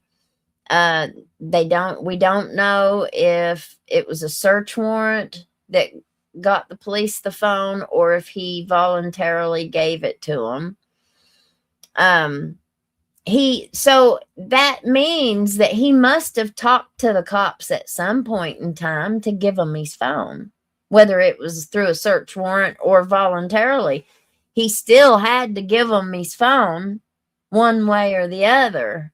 Doesn't really matter how they got it. They still got it. So he had spoken to them at some point when he gave over his phone. So it's not like whenever they were going out there that morning, they'd already spoken to him. They were just coming to speak to him again. All right. He went to a friend's house and got a rifle. Friends say they didn't know about the accusations. Well, what friend? Was it a neighbor that he went and got the rifle, or did he have to was it within walking distance, or did he have to go out and get in his vehicle and drive somewhere to a friend's house to get a rifle? I'd like to know the answer to that.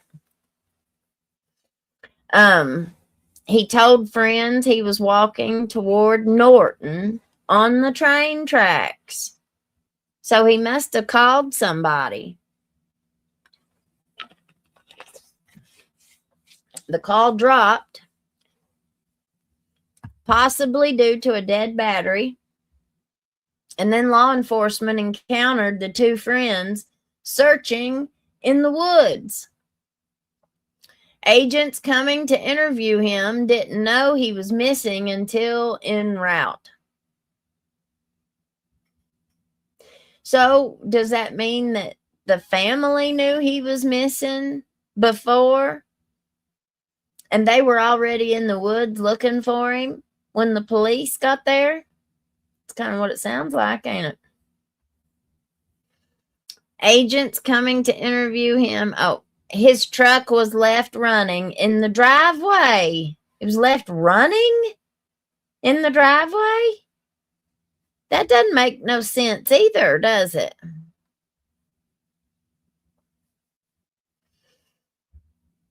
His truck was left running in the driveway with his wallet, his keys, his glasses, his medication, his contacts and supplies, and all his cash. And he has not been seen since. I think somebody's hiding him. What do y'all think? I think somebody's hiding him. He's inside somewhere. Yeah, they didn't say a rifle at first. They just said a firearm. I was envisioning a pistol. Whenever they said rifle, I was like, well, I don't think he's going to self-harm with a rifle. I mean, he might have to take his shoes and socks off and use his toes. I just don't think that he would do that. But I guess when you're desperate, you'll do anything. I said that in the beginning. The cops let him go home because school suspended him from work and called the police. So he probably said he would come in the next day, and he ran. And his wife works for a big shot attorney. I reckon his wife works in the office of a big attorney's office. And so, it's kind of hard to believe that, as a big shot football coach, your wife works for a big shot attorney. So he's going to know the legal ramifications. He's going to know everything that he needs to know. He'll know. He will know. All right. So after Turner vanished, there were 10 felony charges filed. So all 10 of them are felonies. 5 counts of possession of the Ornope, the CSAM. 5 counts of using a computer to solicit a minor. So that sounds to me like it's a conversation on the phone that they've found. Right? That's what that means. They've got the digital evidence, and they've not charged him with any kind of physical act. It seems to me like it's all digital. It's probably been a flirtation, a flirtation back and forth between him and some girl, some student, is what I'm assuming, and what I'm completely speculating on. Additional charges are pending. So that means something physical could come from, some other charges. Worse charges may be in the process. Wise County Schools confirmed that Turner remained on paid leave. So he's on paid leave. He's not on unpaid leave. I think that probably matters a little bit. His ride pulled up, yeah. He left his truck. That he's protected. Someone is helping him. EJ, duct tape their nails. Are you talking about my cats? That would go over real well.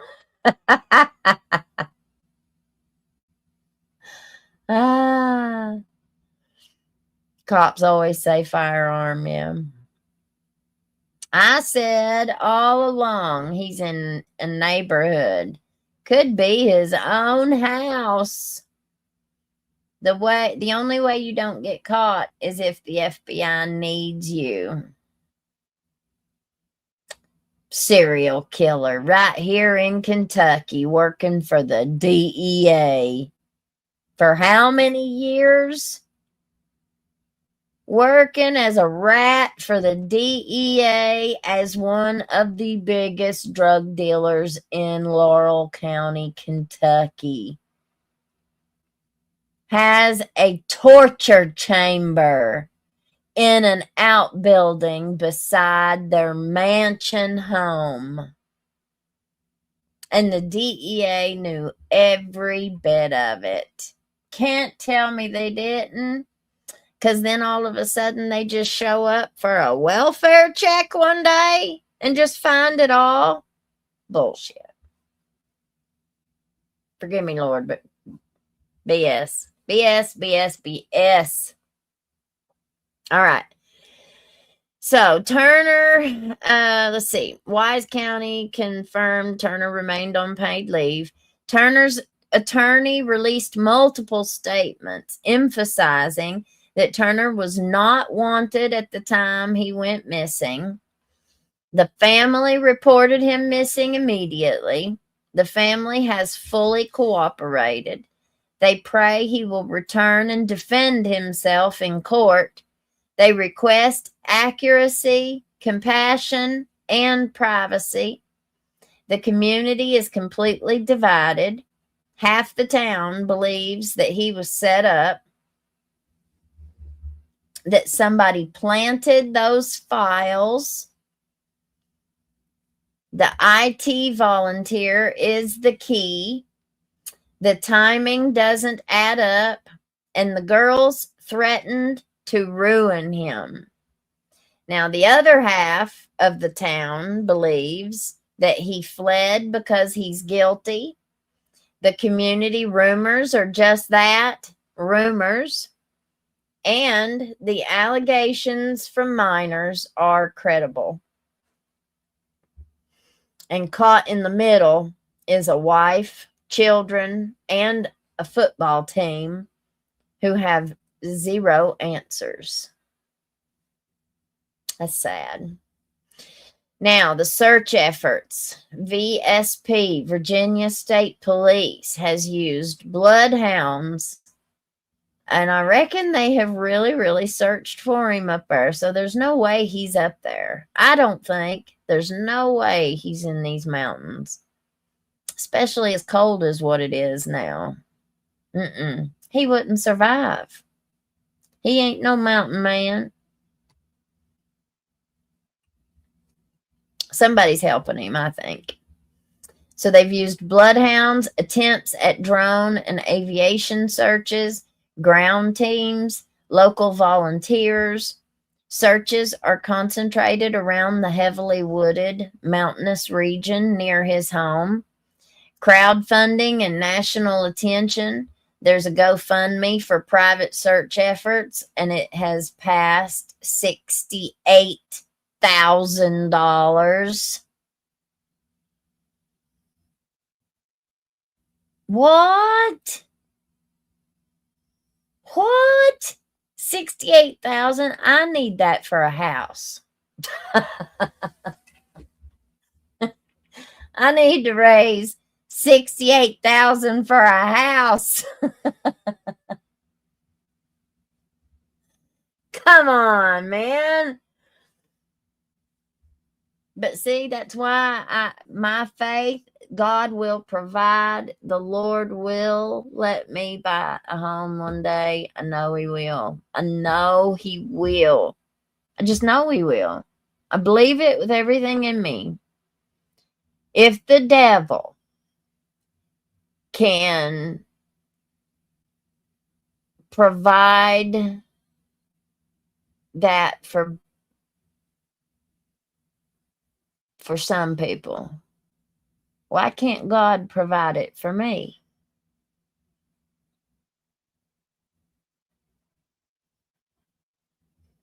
I know he will. I just got to keep on working. My prayer every day, God, you open the doors and I'll walk through them. I ain't scared. All right. So 68,000 in a GoFundMe. Petition to review evidence, 120,000 signatures. And Coach T, innocent, is trending. Many people nationwide believe Turner's devices were compromised, especially after the letter and voicemail surfaced. Call to action. If you have any information, even the smallest detail, please contact the Virginia State Police Division 4, 276-484 9483. The email is questions@VSP, V as in Victor, S as in Sam, P as in Paul, .virginia.gov. Tips can be anonymous. This case is changing by the day. It's very fluid. And we will be posting updates as they come. Here is the letter. And it says, can y'all see it? If you're reading this, I'm already gone and the lies are already loud. I did not do what they're saying. I swear on everything holy and on the blood running through my kids, I never touched that poison. Huh.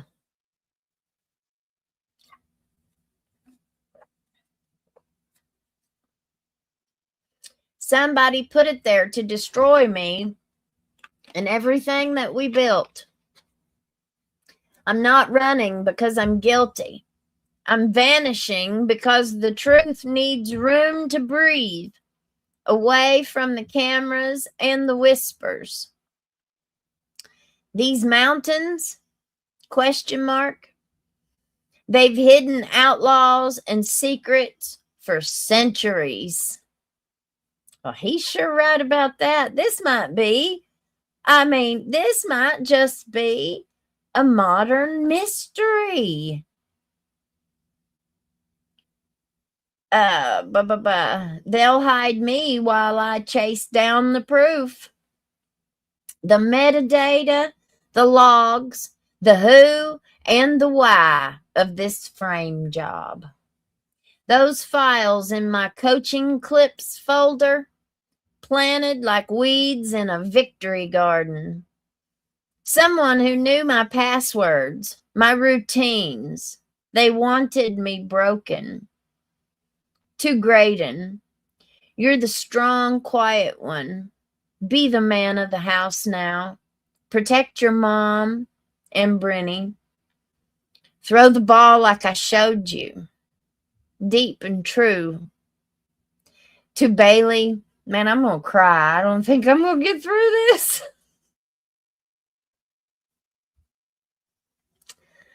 Man, sheesh. This is the kind of stuff that makes me cry. I don't cry for myself, but I cry over stuff like this all the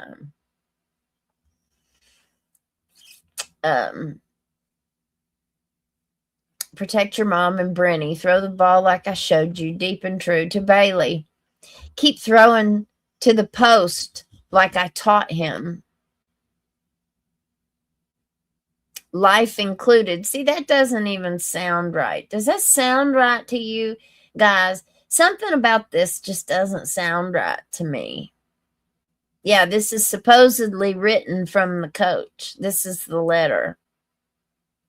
I don't think that it sounds right. To Bailey, keep throwing to the post like I taught him. Why wouldn't he have said to you?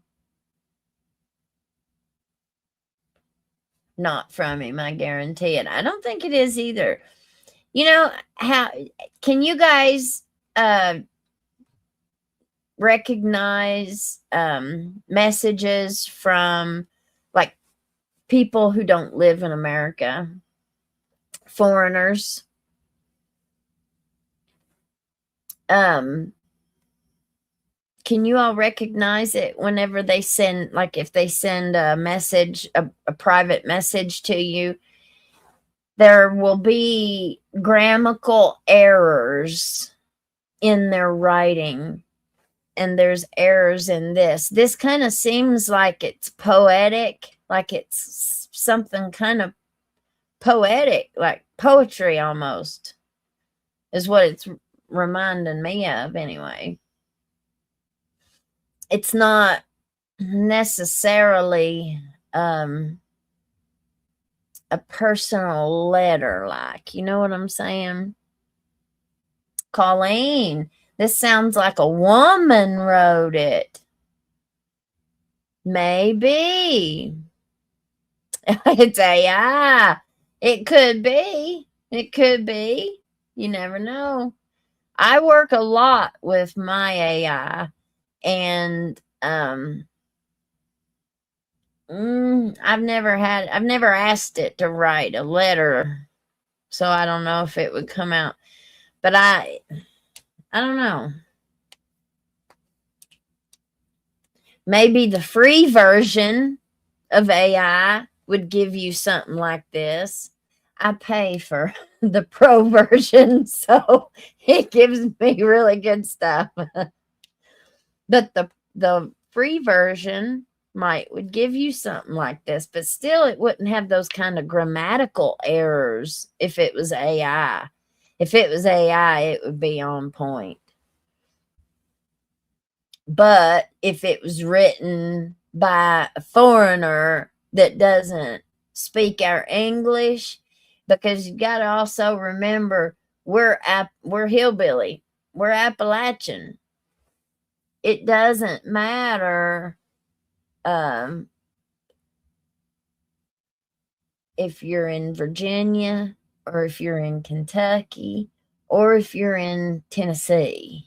It don't matter. You still got that broken English hick. You know, like we kind of have our own language almost.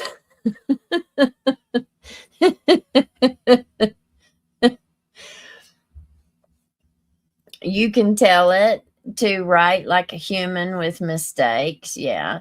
But that's not the kind of mistake that he would make, and I don't think that's the kind of mistake that AI would make. Not that. To Bailey, keep throwing to the post like I taught him, life included. See, you're my firecracker. Don't let this dim it. To Leslie, you are my beginning and my end. 24 years wasn't enough. It would be isn't enough, not wasn't. And keep throwing to the post like I taught you, life included. You're my firecracker, not like I taught him. And then you're my firecracker. I just don't buy that. I don't buy it. These kinds of errors, I don't buy it. I'm sorry I brought this storm to our door. Well, if you're saying somebody set you up, why are you responsible for bringing this storm to your door? Do you all see these same red flags? We built this family on faith and fight. Hold the line, love. I'll find my way back to you. Honey, if I was the wife and I had a letter like that, I'd say, no, you just keep on going. You keep on going. No, I'm just playing. I don't know. I mean, we don't know. To my team, finish what we started. Win it all. When you hoist the trophy, look up. He wouldn't use the word hoist, I doubt. I mean, I don't know. I don't know the man. But I just don't see it us. Anybody from this area? He's only 30 minutes from where I live, y'all. This football team and every bit of this is happening 30 miles across the mountain. And I just don't see anybody using that word hoist. I mean, he might, but I don't think I've ever heard anybody around here use that word hoist. I mean, I know what it means. I just don't think that they use it. I don't think a lot of people around here probably know what hoist means.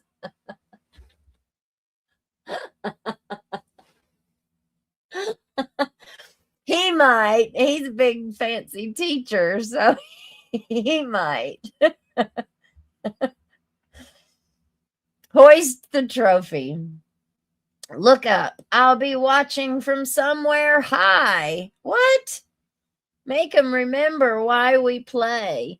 For the love, not the lights. Why would he be up somewhere high if he's not going to harm himself? If God lets me, I'll walk out of these woods the day after the championship with proof in my hand.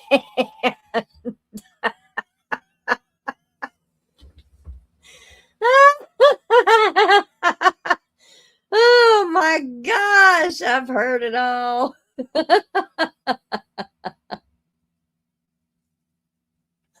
Yeah. Yeah, still, man, you're right. What do you think? Remember, a dream led them to the letter. I think this is like a Scooby-Doo clue. Blues Clues. We use it in East Tennessee. Okay. Oh my gosh. These woods while typing. I know, right? He thinks he's in heaven. I don't think he wrote that. What movie does he live in? Yeah, I don't think he wrote it. Hoisted on his own petard. He's a wiener with wrinkled balls.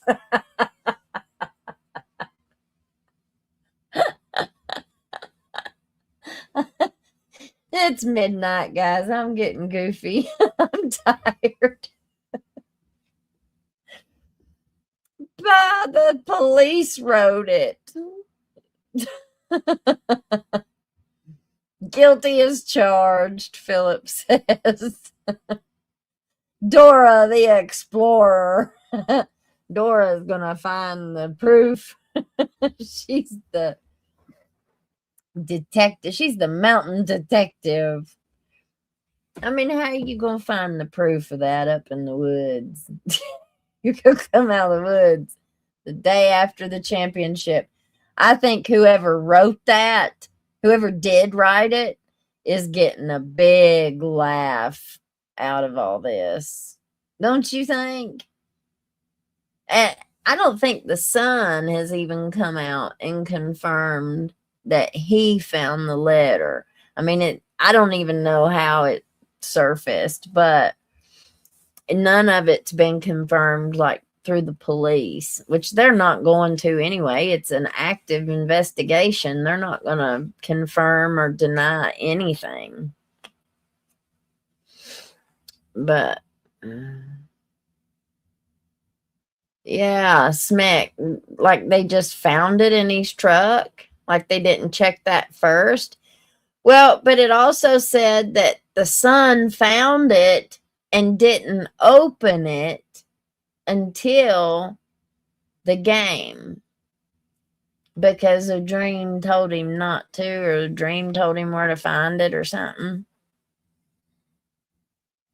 And he didn't open the letter until the night of the game. Do y'all believe that? If he'd found that letter, he'd give it to the police. He wouldn't have been holding on to it, because they called the police that day, the same day that he took off. And it was supposedly dated the day he went missing. So if the Sun found it, surely he wouldn't have hid it and kept it until, the game, and then he opened it and read it. If he had found the letter and his dad was missing, I'd be opening it immediately and giving it to the police, wouldn't you? Right, Colleen. That part hit me too. Who the heck says planted like weeds in a victory garden? My mom would have. My mom would have picked up on that immediately too. He's on an acid trip.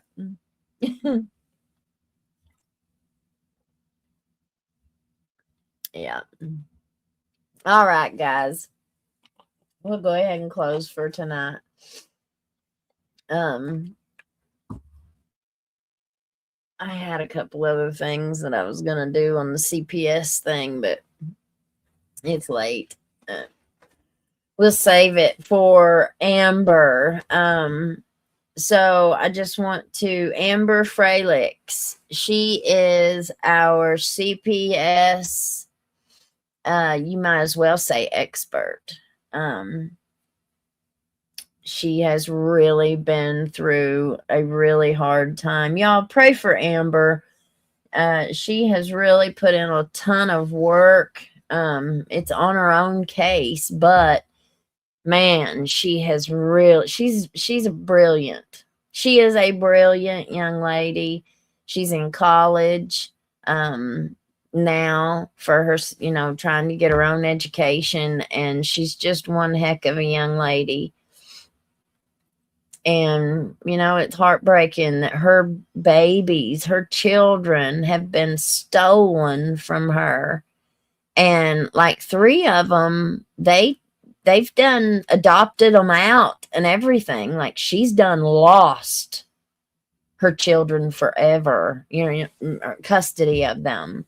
Now, and in situations like hers, I think pretty much the best you can hope for is when they're adults that they'll come find you. I just couldn't imagine what would have happened if Alan Burns had been successful in what he was trying to do to me and my children, and what that would have done to my kids. I'm the only person in this world that my children have ever been with. Like they have a dad, but they don't never go stay with him. He lives in Ohio and he drives down here and visits us, and he stays with us. He's part of our family. Ever since the boys were born, we have been fantastic co-parents. But it's like we're just family, we're family. But he comes and he stays, and then when he has his time off work, and then he leaves and he goes back home and he goes back to work. My kids have never been with anybody else but me. What that would have done to my children would have devastated their entire lives, just because some cop got his ego hurt, because I didn't just lay down and let him saddle me with felony charges and, being on the child abuse and neglect registry for 7 years. Because I didn't just take it and like it with no Vaseline. No, Borms. No. You picked the wrong one on that one. But it makes me wonder how many families have been done that way.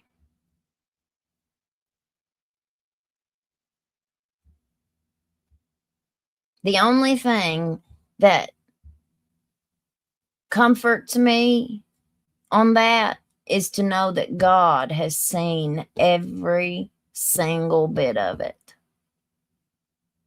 God knows how many hairs we have on our head at all times. There's absolutely nothing that we can hide from him. Nothing. He sees all. I'm just opening it up, and I'm going to read Proverbs chapter 12, verse 1. Whoso loveth instruction loveth knowledge, but he that hateth reproof is brutish. A good man obtaineth favor of the Lord, but a man of wicked devices will he condemn. A man shall not be established by wickedness, but the root of the righteous shall not be moved. A virtuous woman is a crown to her husband, but she that maketh ashamed is as rottenness in his bones. The thoughts of the righteous are right, but the counsels of the wicked are deceit. The words of the wicked are to lie in wait for blood, but the mouth of the upright shall deliver them. The wicked are overthrown and are not, but the house of the righteous shall stand. A man shall be commended according to his wisdom, but he that is of a perverse heart and mind shall be despised. He that is despised and hath a servant is better than he that honoreth himself and lacketh bread. A righteous man regardeth the life of his beast, his pets, but the tender mercies of the wicked are cruel. He that tilleth his land shall be satisfied with bread, but he that followeth vain persons is void of understanding.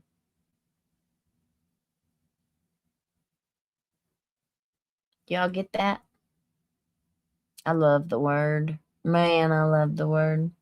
The wicked desireth the net of evil men. The wicked desires the net of evil men. They desire their protection. They desire that fail safe. But the root of the righteous yieldeth fruit. You will know them by their fruits. The wicked is snared by the transgression of his own lips, but the just shall come out of trouble. A man shall be satisfied with good by the fruit of his mouth, and the recompense, the deeds of a man's hands shall be rendered unto him. So the deeds of a man's hands shall be returned to him. I guess our work. The way of a fool is right in his own eyes, but he that hearketh unto counsel is wise. I try to always ask God, Holy Ghost. A fool's wrath is presently known, but a prudent man covereth shame. So when us fools get angry, we let everybody know it, don't we? I do. I try not to. I try to be smarter these days. Smarter and older. But I fail at that all the time. Sometimes it's really hard for me to keep my mouth shut when I get mad. But every time that I do, I'm glad. Like, I don't ever regret it. I always regret opening my mouth when I'm mad, though.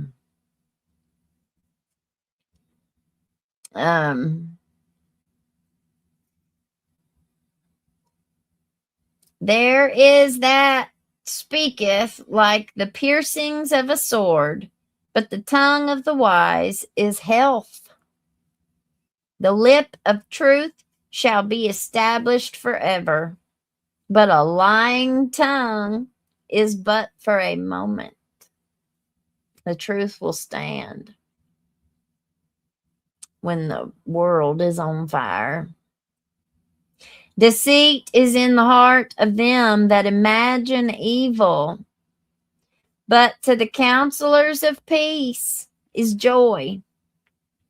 There shall no evil happen to the just, but the wicked shall be filled with mischief. Trouble. Lying lips are abomination to the Lord. You know, I hear people always want to talk about something else being an abomination. But right here in Proverbs 13 or 12, chapter 12, verse 22, lying lips are an abomination to the Lord.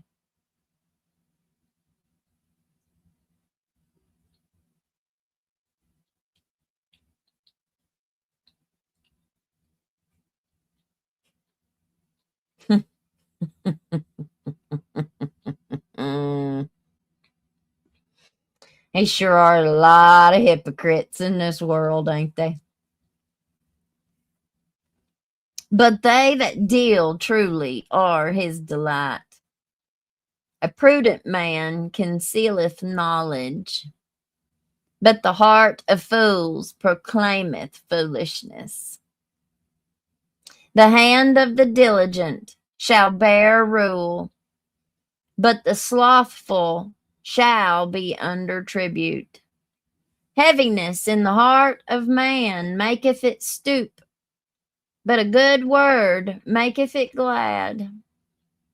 The righteous is more excellent than his neighbor, but the way of the wicked seduceth them. The slothful man roasteth not that which he took in hunting, but the substance of a diligent man is precious. And the last verse in this chapter says, in the way of righteousness is life, and in the pathway thereof there is no death. Okay, we're just going to read that one chapter. All right, you all. We thank you, Jesus, for another day being able to come together in your name, Lord. Thank you for waking me up another day. Thank you for another morning. I was able to see the sunrise this morning. And I had another full day of being able to be with my kids. Lord, I love you so much. I thank you for saving my soul. I thank you for saving my life. I thank you for turning my life around like you have. Most days I always feel like the chief sinner. I ain't no better than the thief on the cross, Lord. I always compare myself to the thief on that cross because I'm no better than him. I'm no better, Lord. But I believe in you. I pray, Lord, that you will not forget me when you come into your kingdom. Remember me, Lord. I love you so much. I cannot imagine my life without you in it. I'm thankful for your presence every day. I'm thankful that I can feel you and that I know that you are there. I'm thankful for the Holy Ghost in my life, in my body, in my mind, in my heart, in my soul. I feel you, Jesus, and I'm so thankful for that. I remember a time that I didn't feel you close. But you were always there. Even when I couldn't feel you, you were always there. I pray tonight for the lost. Those that can't feel you, I pray that you give them faith. Help them to have faith in you. Help them to feel you, to be able to hear you. Faith is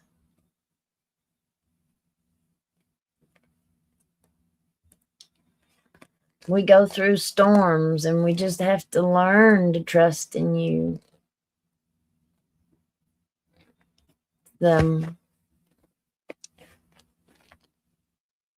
What is it? The things hoped for and the evidence of things not seen. I forget the scripture, Lord, but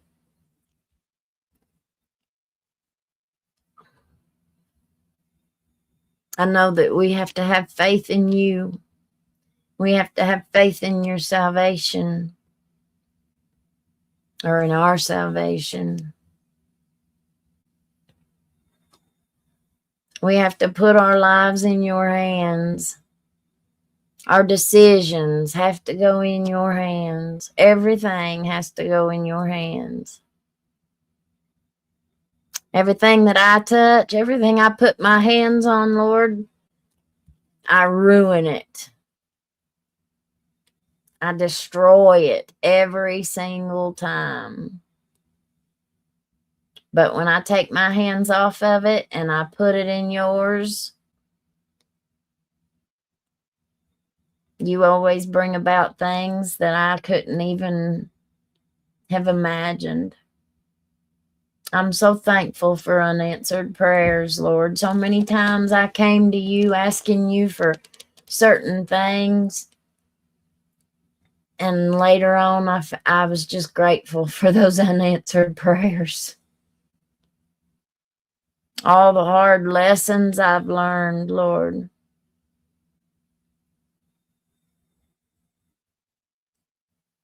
It's all brought me to a place now where I have that peace that passes understanding. I can see how your hand has been in my life from as far back as I can remember. And I trust in you. I put my whole future in your hands, Lord. And I know that you will provide.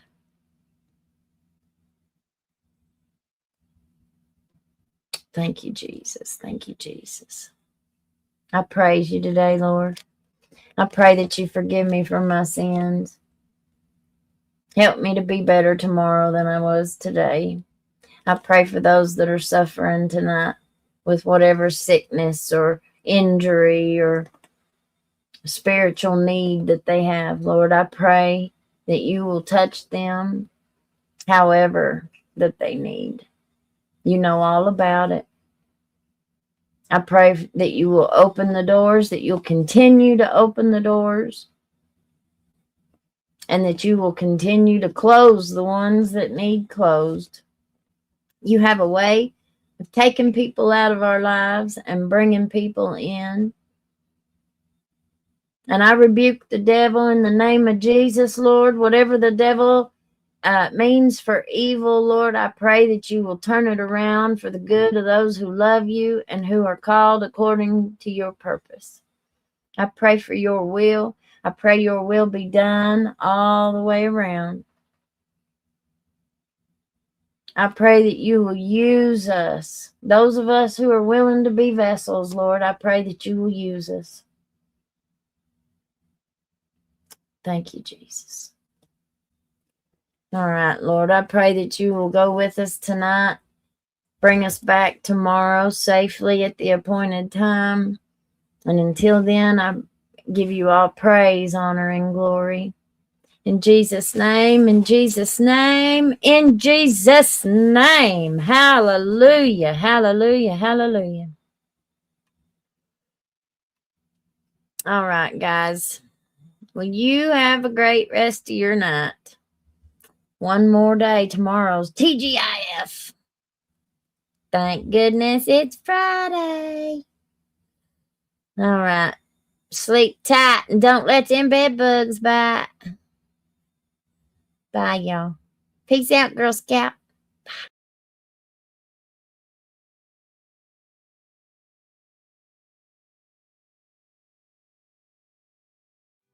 Can't hide from hillbilly crime. You can't hide from hillbilly crime. You may not know that there's a crew in town. The head hillbillies are making their rounds. Small town whispers loud and clear. The sheriff shot the judge in his chambers chair. Sheriff got a secret he won't keep. Judge shot dead in his disbelief. A lot of people have some stories to tell. Dog passed away, get the sound of a shotgun shell. All the secrets spill on down. Voices loud in this old town. From the courthouse to the ground. Rumors fly and they can't be bound. Neighbors hide behind their blinds. Whisper tales of troubled minds. Skeletons covering the mountainside. A treacherous reality in the pines. Winter reveals the hidden lies. Moonlight couldn't match the cries. Shadows caught in sunlit skies. There's no cover, no disguise.